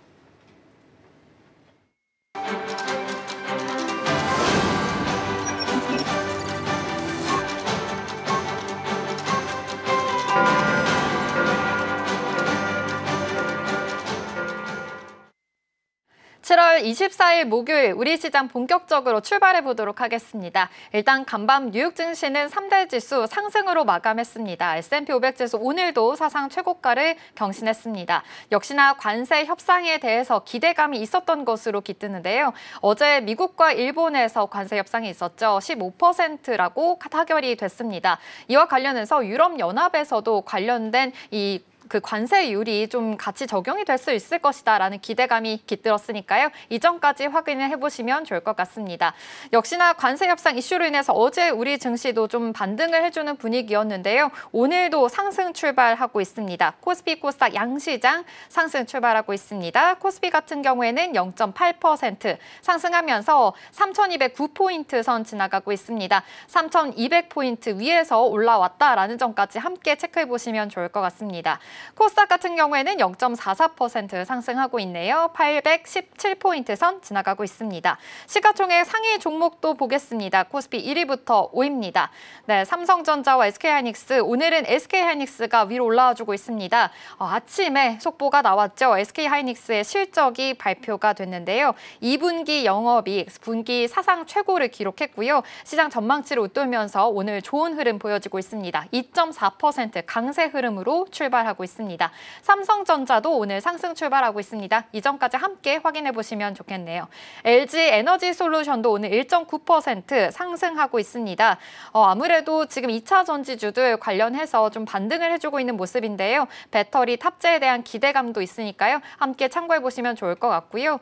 그러면서 LG 에너지솔루션 2% 강세 흐름 보여지고 있고 삼성 바이오로직스 어제 발표가 나왔죠. 또 실적 발표가 잘 나오면서 2.6% 강세 흐름 보여지고 있습니다. 창사 이래 최고 성과를 내고 있다라는 삼성 바이오로직스의 이 실적 발표까지 참고해 보시면서 오늘 투자 대응해 보시면 좋을 것 같습니다. 하나 에어로스페이스도 오늘 좋은 흐름 이어지고 있네요. 0.6% 강세 흐름 보이면서 시가총액 상위 종목단 모두 빨간불 켜고 있다라는 것까지 함께 체크해 보시면 좋겠습니다. 이어서 코스닥 1위부터 5위 살펴보겠습니다. 네, 오늘 알테오젠 강합니다. 1.5%, 1.15% 상승하면서 좋은 흐름 보여지고 있고요. 지금 에코프로 그룹주들도 좋습니다. 역시 LG 에너지솔루션과 함께 2차 전지주들도 반등해주고 있는 모습입니다. 에코프로 BM은 0.4%, 에코프로도 0.5% 강세 흐름 보여지고 있습니다. 페트로는 오늘 좀 쉬어갑니다. 페트론 관련해서는 이 전립선 암과 성조숙증, 이 치료제 관련해서 좀 허가 취득 후에 계속해서 강한 흐름이 있었었는데 어제에 이어서 오늘도 좀 쉬어가네요. 0.5% 쉬어가는 흐름 이어지고 있습니다. HLB도 상승하고 있고요. 이 밖에 이 리가켄바이오라든지 삼청단 제약에서도 같이 강세 흐름 보여지고 있으니까요. 바이오 종목 쪽으로도 오늘 좋은 흐름을 보여줄 수 있을지 함께 체크를 해보시면 좋을 것 같습니다. 매매 동향도 살펴볼까요? 오늘 코스피, 코스닥 양시장에서 외국인들이 사들이고 있는 모습 포착이 되고 있습니다. 기관에서는 소폭 매도이 보이고 있는데요. 함께 체크해 드리겠습니다. 지금 이 시각 지금 코스피가 1%포인트 올라가고 있는 상황인데 전문가님 오늘 아침 상황 그래도 나쁘지 않게 보입니다. 물론 말씀해 주신 대로 양봉으로 마감할 수 있을지가 중요할 것으로 보이지만 지금 시장 분위기 어떻게 파악하고 계실까요? 네, 외국인들의 입장에서 본다면 지금 현재 국내 증시 많이 쉬었잖아요. 그리고 불확실성이 해소되기 전 단계라고 보여지기 때문에 지금은 매수세가 좀 들어올 수 있는 그런 시기라고 생각을 합니다. 그래서 지금 외국인들이 매수하고 있는 게 코스피 시장에서 1,400억 정도가 매수가 들어오는데요. 근데 매수하고 있는 업종들이 또 중요합니다. IT, 이 전기전자 업종에서의 그 매수가 또 들어오고 있는 부분들도 있고요. 그리고 자동차 쪽이라든지 또는 이제 운송장비 쪽이 이 조선주 쪽도 매수가 좀 들어오고 있죠. 그래서 지금 전기전자하고 운송장비 업종, 그리고 기계 업종, 이쪽에서의 매수가 좀 많이 몰리고요. 그리고 앞에서도 얘기가 나왔지만 제약바이오 쪽으로도 최근에 매수세가 좀 많이 들어오고 있습니다. 네. 관세에 대한 불확실성이 또 해소가 되었다라는 측면에서도 그렇고 주가가 그동안 좀 많이 떨어졌기 때문에 아무래도 제약바이오 쪽에서의 매수가 코스피, 코스닥 양시장에서 매수가 들어오고 있거든요. 그러니까 전반적으로 상승한 섹터 안에서도 상승 종목 수가 굉장히 좀 많아요. 지금은 제약바이오 쪽도 좀 주목을 해서 보실 시기가 되지 않았을까 이렇게 말씀드리고 자동차 섹터도 이미 그 전부터 강조해 드렸었죠. 관세 전과 관세 협상 후가 또 다를 거고 그래서 그 전에는 자동차나 이런 피해주들이 움직이지 않았지만 협상이 다가올수록 이제 그 종목들이 움직일 수 있다. 그래서 어제에 이어서 오늘 같은 경우에도 사실 뭐 주가가 많이 올라가거나 이런 건 아닌데요. 그래도 기아차 같은 경우에도 1.5% 올라가고 있고요. 현대차도 올라가고 있고 자동차 부품 섹터도 좀 움직이고 있으니까 관세 협상에 대한 피해주들을 지금은 여러분들도 좀 잘 보시는 게 좋을 것 같다 이렇게 말씀드리겠습니다. 아무래도 지금 관세 협상에 대한 이슈가 가장 중요한 것으로 보입니다. 예측가로는 현대차, 기아 쉬어갈 것으로 보였는데 지금 다시 반등해주면서 기아가 1.6% 강세 흐름 보여지고 있으니까요. 함께 참고해 보시면 좋겠고요. 기아 같은 경우에는 내일 또 실적 발표 예고하고 있습니다. 함께 또 체크해 드리도록 하겠습니다. 그렇다면 실적 시즌이만큼 실적 이야기도 안 해볼 수가 없을 것 같습니다. 아침에 SK하이닉스에 대한 실적이 발표가 됐죠. 자신 있는 실적을 내놓았습니다. 그러다 보니까 약속된 시간보다 일찍 내놓았거든요. 지금 영업이익이 사상 분기 최고 기록했고요. 시장 전망치를 웃돌았습니다. 그러다 보니까 지금 시각에서도 2% 강세 흐름 보여지고 있는데요. 역시나 삼성전자가 요즘에 조금 잘 가는 흐름이었었는데 SK하이닉스 역시 존재감을 좀 계속해서 드러나고 있는 것 같습니다. 이 앞으로의 주가 향방에 대해서는 HBM에 대한 이슈가 아무래도 좀 크게 작용하겠죠? 네, 아무래도 실적이 잘 나온 부분은 HBM 반도체 쪽이 좀 크다라고 볼 수가 있어요. HBM 반도체의 경우는 이제 D램이죠. D램을 수직으로 쌓아 올렸기 때문에 그래서 D램 쪽에서의 실적도 좋아졌고요. 네. 낸드 플래시 쪽도 실적이 좋아졌거든요. 그래서 지금은 이제 전반적으로 반도체 업황이 최근에 필라델피아 반도체 지수만 봐도 많이 올라왔어요. 그래서 지금 이제 반도체 관련주들에 대해서 하이닉스 쪽이 오늘 핀셋으로 올라가고 있는 이런 모습도 있긴 하지만요. 하이닉스하고 삼성전자만 가지고는 볼 수는 없다. 전반적으로 오늘 우리나라 같은 경우에 최근에 2분기 GDP 속보치가 나왔거든요. 네. 네, 거기서 보면은 이제 지난해 1분기에 1.2%의 성장이 나왔는데요. 이번에 성장률을 보니까 0.6% 성장이 나왔어요.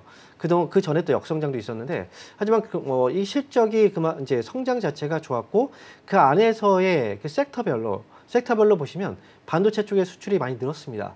그리고 또 석유화학 쪽도 늘었거든요. 그러니까 반도체 업종은 하이닉스하고 삼성전자를 뭐 양강구도에서 왔다 갔다 놓고 보는 것보다는 전반적으로 반도체 업황의 사이클도 이제 곧 도래할 수 있다. 이렇게 보시고 반도체 관련주들도 우리가 참고해서 계속해서 투자의 포인트를 잡으셔야 될 것 같습니다. 아, 그러네요. 필라델피아 반도체 지수들도 요즘 잘 가고 있는 흐름인 거고 또 AI 시대인 만큼 같이 반도체 쪽으로 계속해서 긍정적인 모멘텀을 보여주고 있는데 같이 뭐 삼성전자냐 SK하이닉스냐 이렇게 보기보다는 전반적인 흐름이 지금 좋아지는 과정이니까 이전까지 확인을 해보시면 좋을 것 같습니다.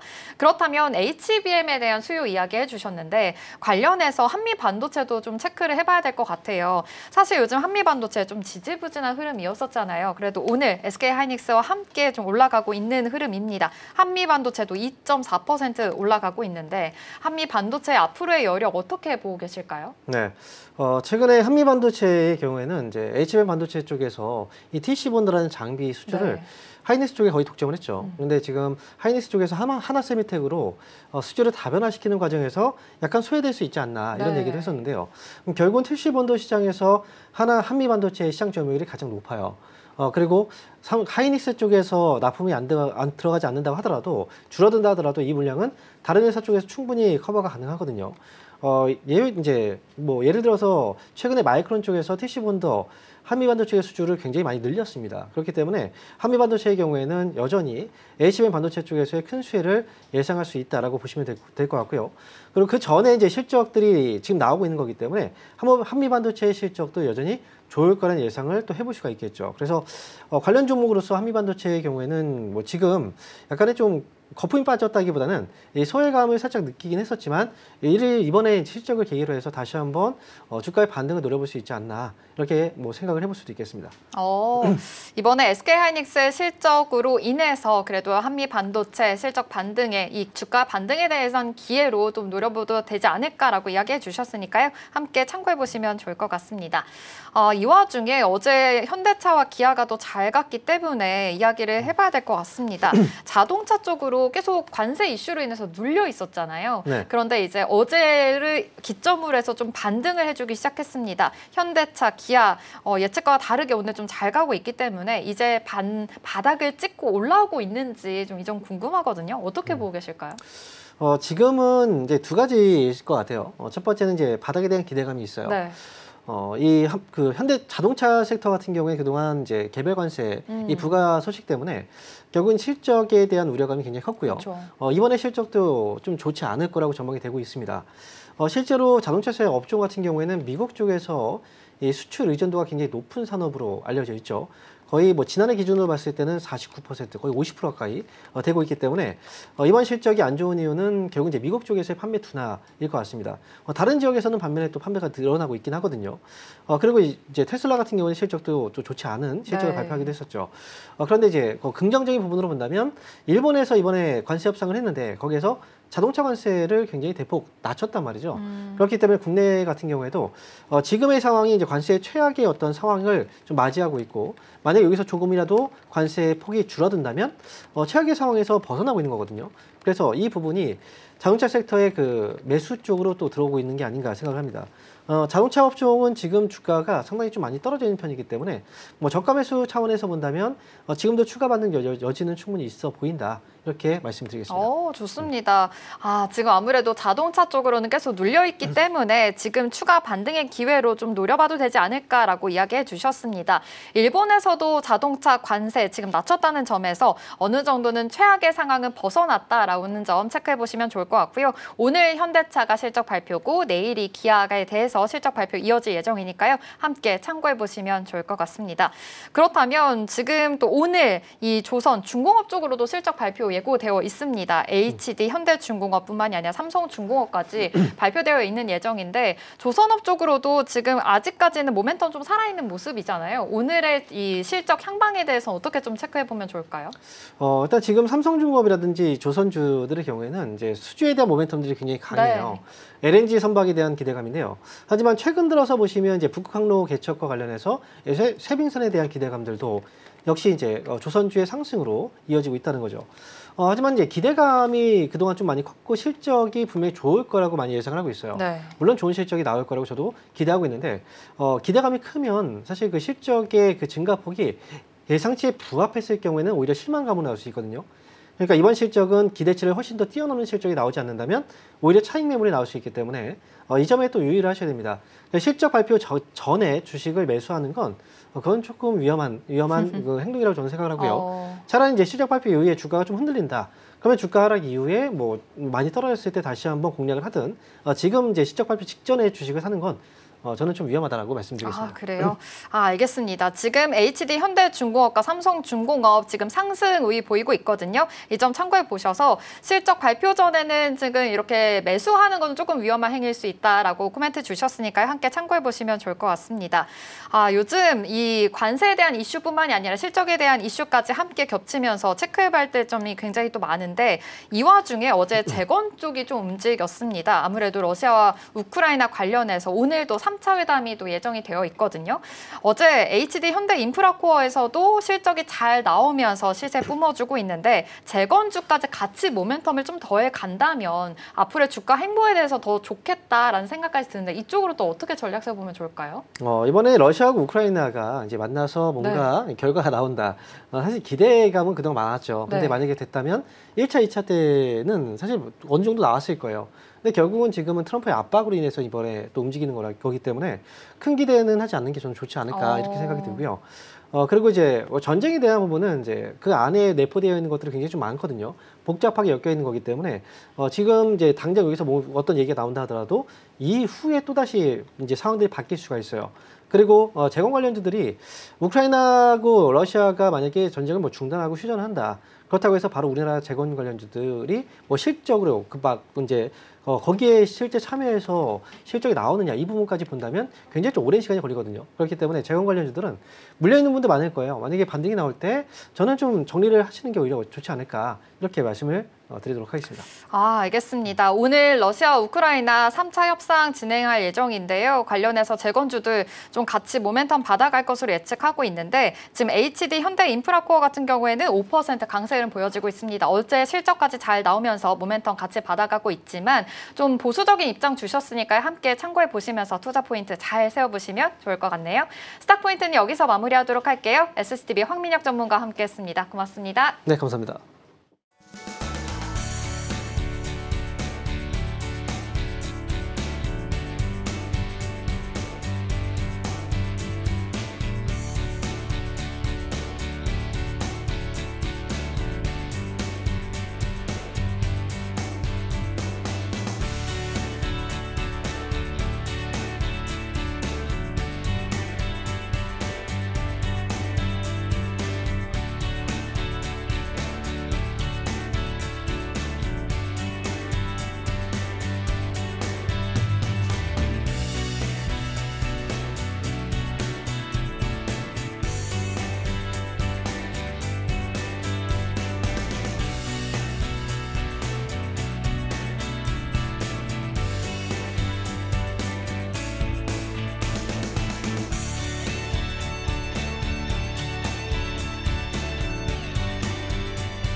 네, 계속해서 캐스팅콜로 이어가 보도록 하겠습니다. 오늘 도움 말씀에는 IS 김태성 본부장 자리해 주셨습니다. 본부장님 어서 오세요.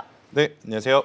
네, 다행히 오늘은 시장 상승폭이 좀 두드러지게 나타나네요. 코스피가 1.3% 상승하고 있고요. 코스닥도 강보합, 그리고 외국인과 기관이 현선물 다 들어오고 있는 부분도 굉장히 눈여겨볼 만한 것 같습니다. 시장 분위기 나쁘지 않은 것 같아요. SK하이닉스 실적도 있었고요. 네. 전반적인 개장 분위기 먼저 좀 살펴볼까요? 일단 8월 1일 관세에 대해서 사실 지난주만 하더라도 미증시에서 나오는 이야기는 굉장히 단호했었습니다. 그러다 보니 우리나라도 그렇고 동아시아뿐만 아니라 유럽과 남미 혹은 우방국 또한 관세 20%에서 25%는 지금 견뎌내야 되는 것이 아닐까라는 걱정이 굉장히 높았었는데 어제 이제 일본과 미국이 관세 15%로 이제 협상을 진행을 하고 그쵸. 또 EU와 미국의 지금 행보가 조금은 더 긍정적으로 스탠스가 좀 쌓여 있는 상황이다 보니 많은 투자자분들이 안도랠리에 조금 동참하는 모습을 좀 보이고 있다 생각이 들고 있고 또 미국에서도 굉장히 많은 기업들의 실적이 발표가 되고 있는 어닝 시즌입니다. 네. 물론 실적이 안 나오는 기업들도 있지만 우리가 눈여겨보고 있는 주요 빅테크 기업들의 실적이 제법 괜찮게 나오고 있고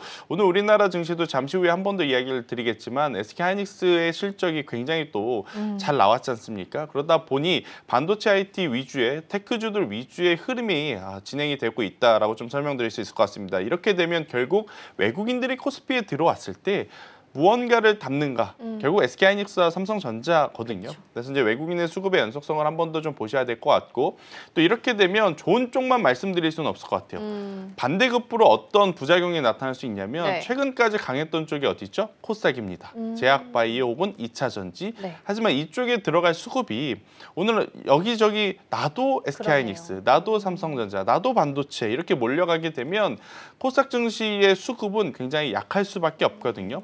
다행스럽게도 매도로 전환이 되고 있지는 않지만 매수 자금 자체의 어떤 강도가 지금 조금 낮기 때문에 오늘은 코스닥보다는 오전에 코스피의 흐름이 어디까지 가는지 여부가 가장 중요하다라는 의견 그리고 네. 코스피가 장중에 올라오다가 잠시 정체되었을 때 그 자금이 코스닥 증시로 옮겨가는지 여부도 한번 꼭 체크를 해보심이 필요한 오늘이 아니겠는가라고 설명드리겠습니다.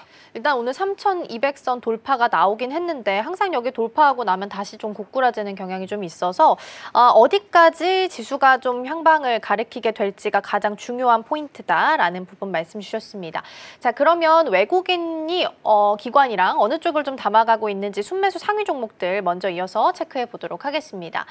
외국인 쪽부터 확인해 보면요. 오늘 동시에 담아가는 쪽 나란히 현대차, 기아가 자리를 좀 하고 있는 상황이고요. 의외로 또 외국인 쪽에서 넷마블 담아가네요. 어제는 또 NC소프트가 실적이 좀 부진하게 나오면서 애프터마켓에서도 하락했다라는 부분 짚어봤었는데 오늘 또 넷마블 담아가는 모습 보이고요. 현대차, EUB까지 외국인 쪽에서는 러브콜을 보내고 있는 것으로 확인되고 있습니다. 기관 쪽에서는 두산 에너빌리티까지 체크가 되고 있고요. 현대차에 대한 시선이 굉장히 긍정적인 것 같아서 이 종목부터 먼저 보겠습니다. 미국에서 일본 쪽 자동차 관세를 낮춰줬다. 그래서 일본 쪽에서도 굉장히 이례적이다, 서프라이즈다라는 반응이 좀 나오고 있는 것 같아요. 그래서 우리도 가능할 거야라는 기대감 속에 일단 어제 주가가 좀 많이 올랐고 현대차는 오늘 또 마침 실적 발표를 앞두고 있는 상황이라서 실적과 무관하게 일단 협상을 현지 시간 25일에 진행한다고 하니까 좀 조금씩 비중을 좀 실어봐도 되는 구간일지 어떻게 좀 보실까요? 저는 냉정하게 판단을 해서 아직은 불확실성이 완벽하게 걷히지 않았다라고 부정적으로 좀 말씀드릴 수밖에 없을 것 같습니다. 네. 미국과 일본의 이야기지 우리나라와 미국의 이야기는 아니거든요. 그렇죠. 그리고 일본이 그 15%를 받기 위해서 얼마나 많이 양보를 했겠습니까? 그렇죠. 우리나라도 지금 고민을 해봐야 됩니다. 이 양보를 통해서 15% 관세를 받는 것이 맞을 것인가? 아니면 조금 강경하게 나가서 20에서 25%를 맞더라도 산업을 지키는 게 맞을 것인가에 대한 고민은 계속 이어질 가능성이 높다는 생각이 들어서 네. 미국과 우리나라의 관세 이야기가 최종적으로 발표가 나기 전까지 저는 섣부른 투자는 굉장히 변동성에 취약할 수 있다라는 의견을 조심스럽게 드려보도록 하겠고요. 저도 물론 일본이 이렇게 잘 해결했으니 우리나라 정부도 미국과 줄다리기를 통해서 원하는 만큼의 효율은 혹은 요율은 얻어낼 가능성이 높다라고 생각은 합니다. 네. 하지만 두 가지가 좀 찝찝해요. 일단 첫 번째, 어제 이제 미국 내에서 날아온 자료 중에 여러 가지 중에 GM의 시장 점유율이 올라갔습니다. 반대급부로 누가 떨어졌느냐? 현대차, 기아의 시장 점유율이 떨어졌더라고요. 이게 이제 첫 번째 좀 불안 심리이고요. 두 번째로는 뭐냐면 오늘 내일 기아와 현대차의 실적 발표가 앞두고 있죠. 아마 실적이 잘 안 나올 가능성이 더 높습니다. 많이 못 팔아서라기보단 1분기에 관세가 적용되기 전에 우선 사야겠다라는 소비 심리가 강해서 1분기에 많이 밀어 팔았거든요. 네. 그렇기에 2분기는 아무래도 이제 기저 효과라는 것이 그러네요. 조금은 하락 변동성을 보여줄 요인으로 작용이 될 수도 있어서 저는 쫓아가시는 것보다는 조정을 기다리시는 게 맞지 않겠는가라는 의견을 한번 드려보도록 하겠고요.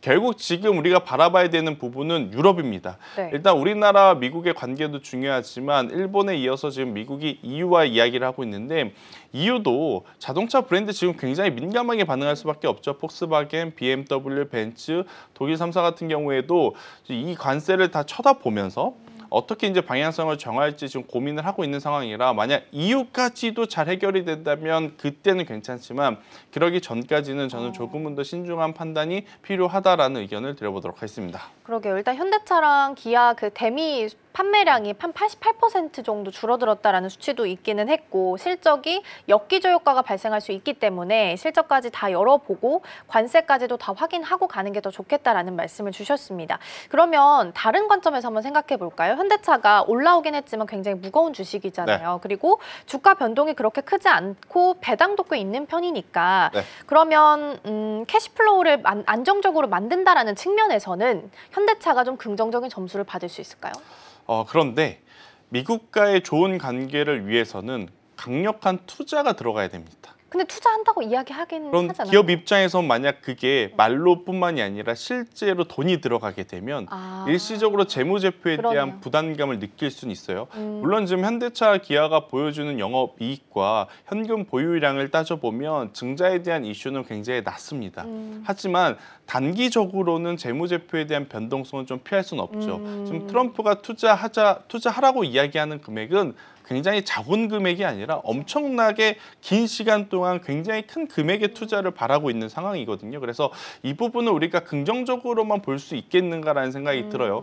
그나마 다행스러운 건 뭐냐면 이미 현대차는 미국 쪽, 북미 시장 쪽에 공장 라인업들을 많이 세팅을 해놓은 상황이고 거기서 생산을 하고 있는 부품들도 지금 많은 상황이라서 추이는 조금 더 지켜봐야 되긴 하나 저는 굉장히 오랜 기간 동안 본다면 우상향할 가능성이 높다고 생각을 네. 해요. 하지만 단기적으로 지금 뭐 제약바이오니 2차 전지니 여러분들이 아시는 짧은 시간 안에 변동성을 보이는 종목군들이 많아질 수밖에 없는 우리나라 시장을 감안을 했었을 때 네. 자동차에 투자를 하신 분들이 상대적인 포모 현상에 시달릴 수 있음을 인지를 하고 그래도 나는 괜찮다라고 하신 분들은 괜찮지만 그렇지 않다면 조금은 힘들 수 있다. 그러니까 안 올라가서 힘들다기보다는 상대적인 수익 변동성에 대한 박탈감 때문에 조금 그러니까요. 스트레스를 받아 낼 수밖에 없지 않나라는 의견을 저는 조심스럽게 드려보도록 하겠습니다. 그렇게 본다면 현대차는 사고 안 열어본다면 괜찮을 수도 있겠네요. 그렇죠. 뭐 삼성전자, 현대차는 네. 일단 만약 사기로 하셨다면 언제 사느냐가 중요한 게 아닙니다. 사고 언제까지 내가 가지고 갈 있느냐? 거냐. 이걸 한번 고민을 해보시고 내가 길게 가져가실 수 있겠다라고 하시면 저는 지금 괜찮다라는 의견을 드리도록 할게요. 그러면 투자 성향에 따라서 좀 달라질 수 있다라는 부분으로 정리할 수 있겠네요. 자, 그러면 오늘 주목해 볼 만한 테마들도 이어서 점검을 좀 해보도록 하겠습니다. 첫 번째 테마 열어보겠습니다. 첫 번째로는 반도체 준비되어 있습니다. SK 하이닉스의 실적 빼놓을 수가 없죠. 오늘 아침에 나왔고요. 2분기 OP가 9조 2천억 정도로 분기 사상 최고를 기록을 했습니다.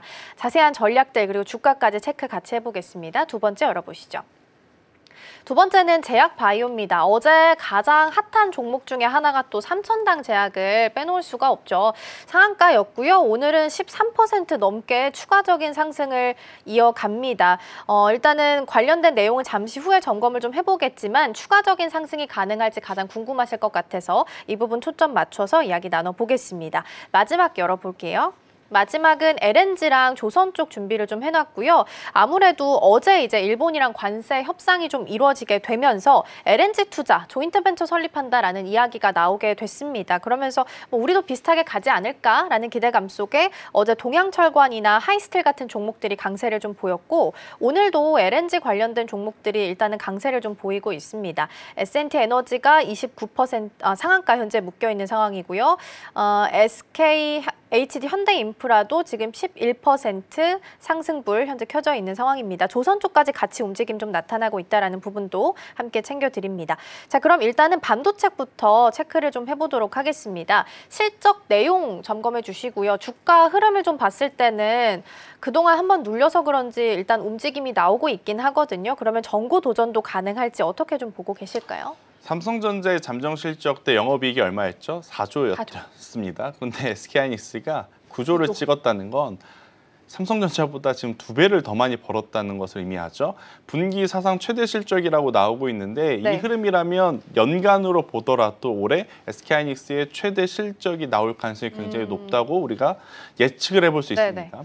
왜 그러느냐? 지금 엔비디아는 중국과의 이슈가 가장 큰 화두였는데 생각보다 조금은 잘 흘러가고 있어요. H20에 대한 제품도 중국 쪽으로 납품이 진행이 되고 있고 네. 그리고 이제 중국뿐만 아니라 인디아 시장, 그러니까 인도도 그렇고 중동 시장은 아직 AI와 데이터 센터 시장이 시작도 안 했습니다. 네. 근데 여기서 지금 올 초에 엔비디아를 통해서 이 고부가치 칩을 사간다는 이야기를 했지 않습니까? 그러면 그들도 본격적으로 AI와 데이터 센터에 돈을 지불했을 경우 엔비디아 그리고 SK하이닉스 같은 경우에는 여전히 더 업사이클을 열어두고 저는 볼 수 있는 상황이라고 좀 보시면 될 것 같고, 아니 왜 삼성전자와 SK하이닉스의 격차가 이렇게 벌어졌어라고 생각을 해보면 결국 HBM3, 8단, 12단의 영업이익률이 엄청나게 높다는 것을 우리가 생각을 해볼 수 있는 거예요. 그동안 우리가 엔비디아에 굉장히 좋은 점수를 줬던 건 뭐냐면 총 매출액이 분기별로 계속 2배, 3배 뛴 것도 있지만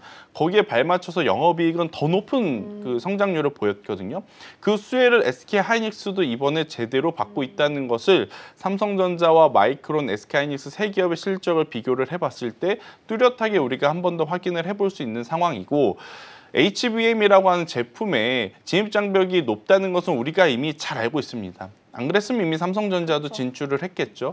여기서 지금은 SK하이닉스는 더 앞으로 나아가고 있죠. HBM4에 대해서 엔비디아와 이야기를 하고 있고, 지금 엔비디아는 루빈이라고 하는 그러니까 블랙엘 아키텍처를 넘어서서 이제 그 다음 제품에 탑재되는 HBM4도 SK하이닉스 제품을 이제 쓸 가능성이 굉장히 좀 높을 수밖에 없습니다. 그런 상황 속에 SK하이닉스의 주가가 최근에 골드만삭스 리포트 때문에 다소 흔들리긴 했지만 저는 여전히 긍정적으로 봐도 괜찮다라고 생각이 들고 있고, 대신 이제 한 가지 우리가 중요하게 좀 봐야 되는 부분은 네. 삼성전자와 SK하이닉스는 저는 조정 시의 매수는 긍정적으로 이야기를 드릴게요. 하지만 반도체 소부장주들은 아니 오늘 이렇게 SK하이닉스가 올랐는데 우리도 이제 가야 되는 것 아니야라고 생각을 하실 수는 있겠지만 조금 고민해 볼 필요가 있습니다. 왜 고민을 해봐야 되냐면 반도체 소부장주들의 가장 중요한 부분은 SK하이닉스, 삼성전자의 추세도 추세지만 빅테크 기업들의 캐펙스 투자. 앞으로 투자를 많이 할 거냐 적게 할 거냐가 반도체 소부장주들에게는 더 중요하거든요. 네. 캐펙스 투자가 많아야 장비를 사고 소재를 더 사고 부품을 교체를 하지 않습니까? 그런데 아쉽게도 지금 글로벌 빅테크 기업들의 어닝 시즌에서 가장 아쉬운 게 뭐냐? 캐펙스 투자가 시장 예상치보다는 다들 적게 나오고 있어요. 그러니까 우리가 지난 4분기에 조금 예민하게 봤었던 인풋 대비 아웃풋이 지금 많지 않지 않느냐. 그래서 네. 인풋을 조금 조절해야 되는 시기가 올 수 있지 않겠느냐. 그 시기가 지금 오고 있다고 저는 느껴지거든요. 그래서 반도체 소재 부품 장비 뭐 리스크 관리 차원에서의 비중을 확 줄이자 이건 아니지만 SK하이닉스의 실적을 바라보면서 비중을 크게 확대하기에는 다소 부담 요소가 있으니 반도체 소부장 내에서도 저는 압축을 하셔야 될 것 같아요. 제가 항상 세 기업을 좀 많이 말씀드렸습니다. 일단 첫 번째로는 이스페타시스를 계속 강조드리고 두 번째로는 이오테크닉스를 좀 강조드리고 있고 일단 세 번째로는 결국엔 SK하이닉스가 만약 간다면 한미반도체와 하나비전이 그러니까요. 굉장히 불편한 관계가 있긴 하겠습니다만 그래도 한미반도체도 또 움직일 가능성이 높으니 이렇게 기업을 좀 압축을 해서 좀 보시는 게 맞을 것 같아요. 작년과 올해 시장의 질이 좀 많이 다르죠. 작년에 만약 SK하이닉스가 이렇게 좋은 호재성 뉴스를 냈다면 이미 장비주들은 2%, 3%, 5%가 아니라 네. 10%, 15%대의 추가적인 상승세가 나왔어야 됩니다. 그런데 오늘 보면 장비주들이 안 좋은 건 아닙니다. 그런데 SK하이닉스의 성과 대비해서는 아쉬움이 느껴질 수밖에 없는 흐름들이 나오고 있거든요. 그래서 반도체 소재 부품 장비는 조금은 더 집중력 있는 혹은 디테일한 매매 전략이 더 필요할 때가 아니겠는가라는 의견을 드리겠습니다. 네, 일단 SK 하이닉스는 하반기 수요 급변 가능성이 낮다라는 코멘트를 일단 준 상황이고요. 지금 코스피가 3,230선 넘으면서 연고점 경신을 했는데 방금 나온 속보를 또 보니까 2+2 협상 관련해서 약간 일정의 차질이 좀 빚어지고 있는 것 같습니다. 베선트 재무장관 일정 차질 소식이 좀 전달이 된 상태라서 지수 흐름을 조금 더 보셔야 되지 않을까 싶네요. 지금 아직까지는 코스피 1.5% 상승불 켜져 있기는 한데 상승폭이 다소 좀 줄어들 수 있다라는 부분도 함께 보시긴 해야 될 것 같습니다. 일단 SK 하이닉스 관련해서 점검을 좀 해봤고 그러면 반대로 이제 삼성전자까지 같이 좀 점검을 네. 해볼게요. 삼성전자에 대한 시각은 좀 어떻게 주실 수 있을까요? 말씀해주신 것처럼 영업이익이 SK 하이닉스의 거의 절반도 미치지 못하는데 근데도 오늘 일단 강보합은 지키고 있단 말이죠. 네. 이 선까지는 허용이 시장에서는 합의가 됐다라고 봐야 되는 거예요? 우리나라 투자자분들이 좋아하니까 이렇게 되는 겁니다. 선호도? 그렇죠. 그러니까 삼성전자의 본업을 보면 사실 투자를 하기가 참 어렵죠. 그렇죠. 완벽한 대체제 혹은 이를 능가하는 기업인 SK 하이닉스가 있으니까. 하지만 이제 삼성전자를 바라보는 우리의 시각은 두 가지가 있습니다. 네. 지금의 가격이라면 괜찮다. 그리고 두 번째, 지수가 간다는데 그럼 삼성전자도 가지 않겠느냐. 이 투자 심리가 더 모아져 있는 것 같아요. 막 본업에서의 어떤 성과를 이야기하기엔 소통되는 것이 워낙 없고 그쵸. 결국엔 예측과 추정이라서 저도 말씀드리기가 좀 어려운 상황이고요. 하지만 이제 본업 기준으로 그래도 유의미 있는 성과는 이번에 갤럭시 폴드 시리즈가 사전 예약 대수 기준으로 보면 또 역대 최대이고 그쵸. 과거에 애플의 주가를 고려해 보면 애플도 그 모바일 디바이스 팔아가지고 그 정도 성장을 한 거지 않습니까? 이 정도의 흥행 그리고 여기서 앞서 이야기 드렸던 그동안 좀 소외받았던 인도 시장에서의 판매량까지 늘어나고 있다는 것은 굉장히 고무적이라고 좀 보여져서 저는 삼성전자와 SK 하이닉스는 조정시마다 분할 매수를 하셔야 되지 않겠는가라는 의견을 한번 드려보도록 하겠습니다. 그러게요. 삼성전자는 그 파운드리랑 HBM 늘 발목 잡는 맞아요. 부분이 해결이 안 됐는데 일단은 시장을 좀 지수를 견인하는 역할을 해주고 있다 보니까 삼성전자에 대해서는 일단은 조정 시에는 모아가자라는 관점 제시해 주셨고요. 오늘도 66,600원 선 강보합 지키고 있는 상황입니다. 역시나 지수가 조금씩 상승분을 좀 반납하는 것 같긴 하네요. 한 1.4에서 5% 여전히 유진하고 있네요. 조금 더 체크해 보도록 하겠고요. 두 번째로 제약 바이오 테마 점검해 보겠습니다. 어제 가장 핫한 종목은 삼천당 제약이어서 요거 먼저 체크를 좀 해보도록 할게요. 호재는 맞는데 근데 그게 동물학적인 그 실험이어서 사실 시간이 굉장히 많이 남아있다라는 이야기들도 있더라고요. 그래서 근데 주가는 또 너무 빨리 같은 느낌이 좀 있고 지금 21만 원 선 올 초 고점 뛰어넘고 그 다음 목표가 작년 여름에 있었던 23만 원이거든요. 가능성 있을까요? 저는 충분히 가능하다고 보여져요. 그런데 이제 앞서 앵커님께서 정말 중요한 이야기를 했는데 시판까지 걸리는 기간이 굉장히 많이 그러니까요. 남아있기 때문에 그 사이에 제약바이오는 우리가 좋든 싫든 노이즈가 많이 낄 수밖에 그쵸. 없습니다. 이 부분을 좀 염두를 하시고 단기로 볼 것이냐 아니면 중장기로 볼 것이냐 이건 시청자분들의 성향에 따라서 선택을 하셔야 될 것 같은데 네. 우선 설명을 드려보면 이 리벨서스라고 하는 노보노디스크의 비만 당뇨 치료제가 있습니다. 네. 이것을 지금 경구용으로 바꿨을 때 효과가 기존의 원제 제품과 제네릭 제품과 복사 제품의 효과가 동등을 해야 됩니다. 동등해야 이게 시판을 받을 수 있거든요. 제네릭 제품들은 다 이 과정을 거쳐요. 근데 이제 우리가 올해 초에 이 리벨서스 제품을 시험한다고 했었을 때는 사실 크게 관심이 없었습니다. 근데 어제 이제 막상 결과 나오니까 100% 동등한 효과를 확인을 했다라는 뉴스가 저는 기술력으로 보면 앞으로 삼천당 제약 글로벌 빅파마들에게도 굉장히 관심 있게 보여질 수 있는 요소라고 생각이 돼요. 노보노디스크의 전체 매출에서 이 리벨서스가 차지하고 있는 비중이 적지 않습니다. 약 12에서 15% 정도 됩니다. 꽤 됐네요. 그걸 가지고 올 수 있다면 삼천당 제약은 지금의 시가총액 훨씬 넘어가야 되는 상황인 거죠. 네네. 근데 이제 이거는 플러스 알파인 거고요. 삼천당 제약을 바라봤던 투자자들이 기존에 생각했던 거는 뭐냐면 황반 변성, 그러니까 아일리아 바이오 시밀러에 대해서 이제는 시판을 코앞에 두고 있죠. 올해는 유럽, 내년에는 북미. 맞아요. 만약 이쪽에서 유의미 있는 매출이 나오게 된다면 삼천당 제약 같은 경우에는 주가가 한 번 더 업사이클을 올라탈 수 있다고 평가를 받고 있는 상황 속에 네. 어제 이제 그 리벨서스 제품 관련한 뉴스가 이제 더해지다 보니까 방향은 원래 우상향으로 갈 가능성이 높았던 상황에 속도가 저는 붙었다는 생각을 해요. 그래서 이 부분을 좀 체크를 하셔야 되는데 만약 GLP-1 비만 당뇨 쪽으로 보신다면 삼천당 제약 저는 조정 시 한번 담아보는 것도 괜찮다 생각이 드는데 나는 이 노이즈가 좀 불편하다고 하시면 삼천당 제약이 최대 주주로 있는 옵투스 제약을 보시는 게 맞다. 그러니까 옵투스 제약은 GLP-1 그러니까 리벨서스하고는 관련은 없고요.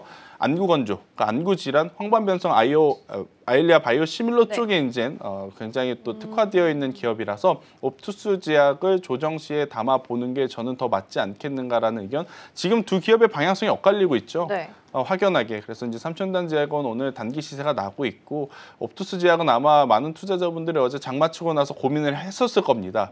이게 올라가는 게 맞는가? 네. 근데 이제 아마 다들 살펴보니까 이건 GLP 쪽하고는 관련이 없지 않느냐라는 것 때문에 오늘 이제 방향성이 좀 엇갈리고 있는 것 같긴 하지만 이 두 기업을 바라보는 우리 이유는 바로 이제 황반 변성 치료제이기 때문에 꼭 체크를 해보자는 의견 드리겠습니다. 네, 그래도 삼천당 제약이 추가적인 상승이 나오긴 하네요. 단기적으로 한 11%, 오늘도 24만 5천 원 선까지 나왔으니까 사실상 작년 여름에 있었던 23만 원 정도 터치가 나오긴 했네요. 24만 5천 원 선에서 오늘 고점 터치가 나왔다라는 부분도 함께 보시면 좋겠습니다. 자, 그러면 삼바 하나 살짝 보고 갈까요? 어제 실적이 좀 나쁘진 않았어요. 근데 트럼프 관세가 여전히 좀 발목을 잡고 있어서요. 사실 팔 이유는 당연히 없지만 살만한 이유도 딱히 매력적이진 않다라는 생각이 좀 들어서요. 어떤 의견을 본부장님 갖고 계실까요? 삼성 바이오로직스는 저는 스트롱 바이입니다. 아, 그래요? 매수를 하시는 게 맞다. 혹은 셀티리온까지도 저는 스트롱 바이로 보시는 게 맞다는 생각이 드는 게 이 바이오시밀러 쪽은 시간의 문제이지 앞으로 계속 커져나갈 수밖에 없거든요. 그러니까 약값 인하가 어떻게 보면 트럼프 행정부의 굉장히 중요한 목적이기도 하잖아요. 그 사이에 이제 미국 기업들을 먼저 살리고 나서 약값을 인하를 하려다 보니 관세에 대한 이야기가 나온 것이고 그 관세를 통해서 우리나라 기업들이 또 피해를 볼 수도 있지 않겠느냐 혹은 정체될 수 있지 않겠느냐라는 이야기가 나오고 있지만 저는 삼성 바이오로직스와 셀트리온 같은 경우에는 지금 공장 가동률을 꼭 보시면 될 것 같아요. 공장 가동률이 지금 거의 85%, 90% 가까이 돌아가고 있습니다. 이건 풀캐파라는 거죠. 그렇기 때문에 삼성 바이오로직스는 저는 천천히 보실 분들에게는 굉장히 매력적으로 볼 수 있고 나는 그래도 파이프라인을 좀 보시겠다 하면 방사선 의약약품 관련주를 보셨으면 좋겠습니다. 대표적으로 셀비온과 퓨처캠이라고 하는 기업이 있는데 이쪽도 지금 임상시험이 뭐 3상까지는 아니지만 1상과 2상을 통해서 경쟁사 대비 지금 약효가 좋다라는 것들이 확인이 되고 있어요. 그래서 이쪽에 대한 관심도를 한번 높여보시는 것도 제약바이오를 보실 때 저는 도움이 될 수 있다. 지금까지도 안 오른 제약바이오가 있다면 그건 기술이 없는 겁니다. 그러니까 다른 반도체라든지 2차 전지, 자동차 같은 경우에는 저평가되어 있는 기업들 찾으시는 분들이 많고 저는 거기에 공감을 합니다. 그런데 제약바이오는 이게 기술력이 있는 쪽이 가격이 부담이 되더라도 저는 투자하는 그 이유로 좀 보셔야 된다라는 의견까지 한번 드려보도록 하겠습니다. 네, 일단 삼바 스트롱 바이라는 긍정적인 의견 말씀 주셨고 오늘 그 2+2 협상 개최 못한다라는 속보가 있어서요. LNG 잠깐 짧게만 코멘트 좀 들어볼게요. 일단은 LNG가 지금 아직까지는 상위에 있기는 한데 일단은 취소가 됐다라는 이야기가 나왔습니다. 베선트 재무장관의 긴급 일정 때문이라는 이야기가 있어서 이쪽에 대해서 조언을 좀 주신다면 어떤 대응 전략을 좀 해보면 좋을까요? 사실 우리가 이제 이 LNG 쪽 관련한 알래스카 쪽 관련해서는 수익성이 없다는 평가를 이미 많이 받았지 않습니까? 안 하는 게 더 낫지 않을까 싶은 생각이 들어요. 근데 이제 또 주가적인 차원에서 보면 테마적으로 먼저 올라왔기 움직이니까. 때문에 또 이제 불안하실 거예요. 그런데 저는 많이 올라갔다 생각이 들고 오버슈팅 구간이라는 생각이 네네. 들어서 보유하고 계신 분들은 빠르게 리스크 관리를 하시는 게 맞다는 생각을 들고요. 네. 대신에 조선주는 좀 다르다. 특히 조선주 안에서는 제가 강조드리지만 삼성중공업만큼은 조금은 더 볼 필요 있고 만약 오늘 실적 발표 이후에 조선주가 변동성이 나오면 네. 저는 그 변동성을 이용해 볼 필요는 있지 않겠는가라는 의견 드리겠습니다. LNG랑 조선은 완전 다른 전략이 필요하네요. LNG는 오히려 리스크 관리가 필요한 섹터, 그리고 조선은 오히려 변동성을 준다면 긍정적으로 기회로 삼아보자라는 말씀 주셨으니까 정리해 보도록 하겠습니다. 오늘 도움 말씀은 여기까지 듣도록 하겠습니다. 본부장님 고맙습니다.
네, 댓글 답해주는 아나운서 코너로 이어가 보도록 하겠습니다. 김민 앵커 나와 계십니다. 어서 오세요.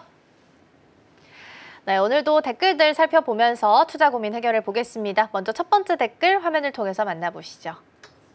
네, 오늘의 첫 번째 댓글입니다. 정책 플러스 실적 플러스 개혁 이 3콤 보면 코스피 4천 안 갈 이유 없지라는 댓글입니다. 노무라 쪽에서 1년 안에 코스피가 4천 도달할 수 있다라는 이야기가 나왔습니다. 예전 같았으면 너무 뜬구름 잡는 소리 아니냐라고 했을 텐데 이게 3,200선까지 올라와 있다 보니까 가능할 수도 있겠네라는 생각들이 좀 들고 있는 것 같아요. 시장에서는 어떤 이유 때문에 이런 전망이 좀 나왔을까요? 사실 오늘 양시장 모두 상승으로도 출발을 했고요. 그리고 특히나 코스피 쪽으로도 힘이 강하게 들어가고 있습니다. 이 한국 증시의 재평가 국면에 진입이다라는 평가가 계속해서 또 이어지고 있죠. 특히 노무라는 코스피 목표치를 기존 2,900에서 3,800, 나아가서 4,000으로까지 대폭 상향했습니다. 근거는 크게 세 가지인데요. 첫째, 제도 개혁, 특히 상법 개정, 자사주 소각 의무화 등 이 코리아 디스카운트를 해소할 수 있는 입법들이 실제 국회에서 논의되고 있다는 점에 주목하고 있습니다. 둘째는 실적 기대감입니다. 2025년과 2026년 코스피 EPS가 전년 대비해서 각각 28%, 18% 성장할 것이라는 전망이 나왔습니다. 또 여기에 더해 셋째, 이 정책 추진력에 대한 기대감도 더해지고 있습니다. 정부가 반도체, AI, 주주 환원과 또 미래 먹거리와 관련된 시장 안정책을 병행하겠다고 밝히면서 또 이렇게 투자 심리를 끌어올리고 있는 상황이 특히나 시장에서는 끌어올리는 요인으로 작용하고 있습니다. 네, 그런데 이제 말 그대로 4천 시대가 오면 너무 좋겠지만 여길 가기 위해서는 사실 여러 가지 조건들이 좀 필요하게 될 겁니다. 어떤 부분들을 좀 채워줘야 될까요? 사실 지금은 이제 시장을 이끄는 프리미엄 구간이다라고 평가를 하고 있습니다. 이 랠리가 현실로도 만들어지기 위해서는 세 가지 조건이 필요하다는 분석이 나오고 있는데요. 첫째, 실적의 확인입니다. 지금은 이 실적 바닥을 찍고 반등할 것이다. 이런 기대감이 작용을 하고요. 기업 이익이 실제로 숫자로 증명돼야 되기 때문에 이런 부분도 포착해보시면 좋겠습니다.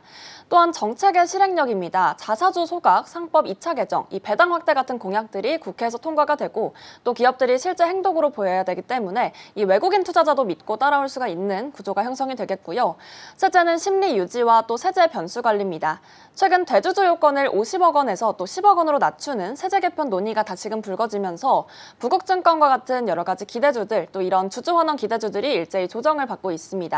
정책과 제도가 오히려 투자 심리를 해칠 경우에는 시장은 금세 또 위축될 수 있기 때문에 말보다는 숫자 또 행동이 중요한 시점이다. 이런 평가가 줄곧 이어지고 있습니다. 네, 일단은 긍정적인 평가가 좀 나오고 있고 이제 슬슬 실현 가능성에 대한 이야기들도 나오고 있는 상황인데 반등은 분명 긍정적이지만 말로만 해서는 안 된다라는 부분으로 정리를 좀 할 수 있는 걸까요? 네, 사실 이 부분에 대해서는 코스피 4천은 단순히 숫자 이상으로 해석해 볼 필요가 있습니다. 제도 개혁, 또 실적 회복, 정책 실행의 이 세 박자가 맞춰서 떨어질 때 사실 가능한 시나리오다. 시장은 이렇게 해석을 하고 있고요. 지금은 그 가능성을 일종의 테스트하는 기간이다. 이렇게 해석할 수 있겠습니다. 특히 오는 9월 정기국회를 전후로 정책의 방향성과 또 기업 반응이 결정되기 때문에 증시 흐름도 크게 갈릴 수가 있겠습니다. 네, 코스피 4천이라는 숫자가 이제 기대감을 넘어서 3콤보가 세 가지 박자가 잘 이루어지게 된다면 실제적인 현실 가능성이 있을 수도 있다라는 부분 함께 짚어보고 있습니다. 오늘도 3,230선 연고점 돌파하면서 움직임 나타나고 있습니다. 자, 그럼 이어서 두 번째 댓글 화면을 통해서 함께 만나보시죠. 네, 두 번째 댓글입니다. 장비가 곧 속도내, HBM 점유율 위협이라는 댓글입니다. HBM 시장을 둘러싸고 경쟁이 점점 치열해지고 있습니다. 특히나 이제 HBM4 시장까지 열리게 된다면 더 뜨거워질 수밖에 없는 상황인데요. 최근에 마이크론이 한미 반도체 TC 본더를 대량 발주하면서 시장 구도가 좀 흔들리고 있다는 이야기가 나온다면서요.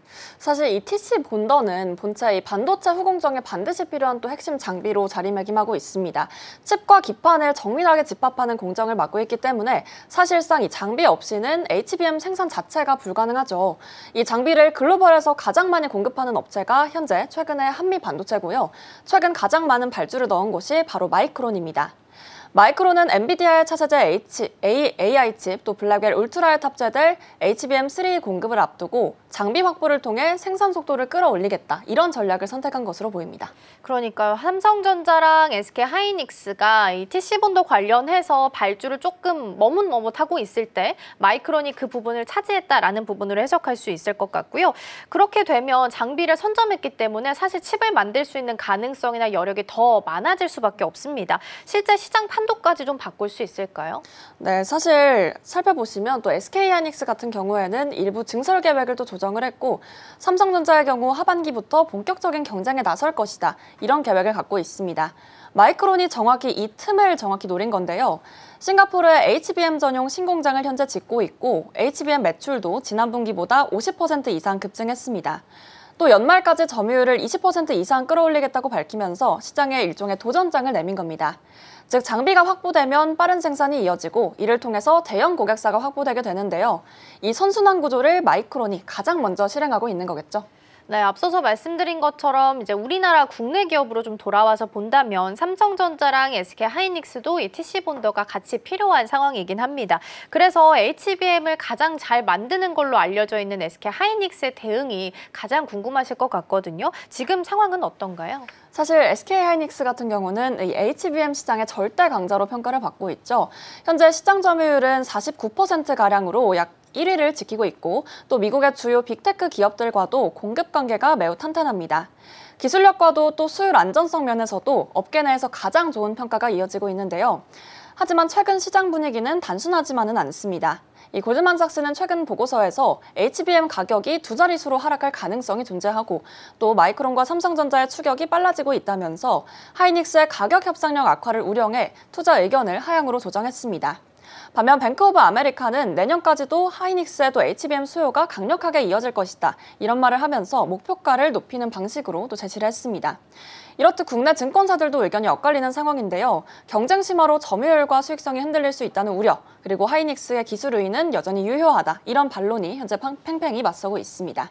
네. 이런 가운데 오늘 또 SK하이닉스의 실적 발표까지 한번 체크해보시면 좋을 것 같습니다.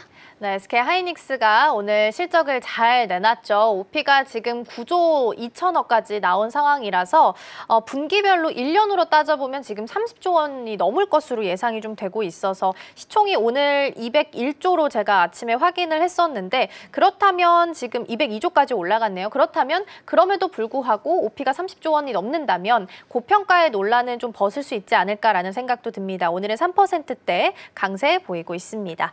자, 댓글 답해주는 아나운서 코너는 여기서 마치겠습니다. 김민혜 거 고맙습니다.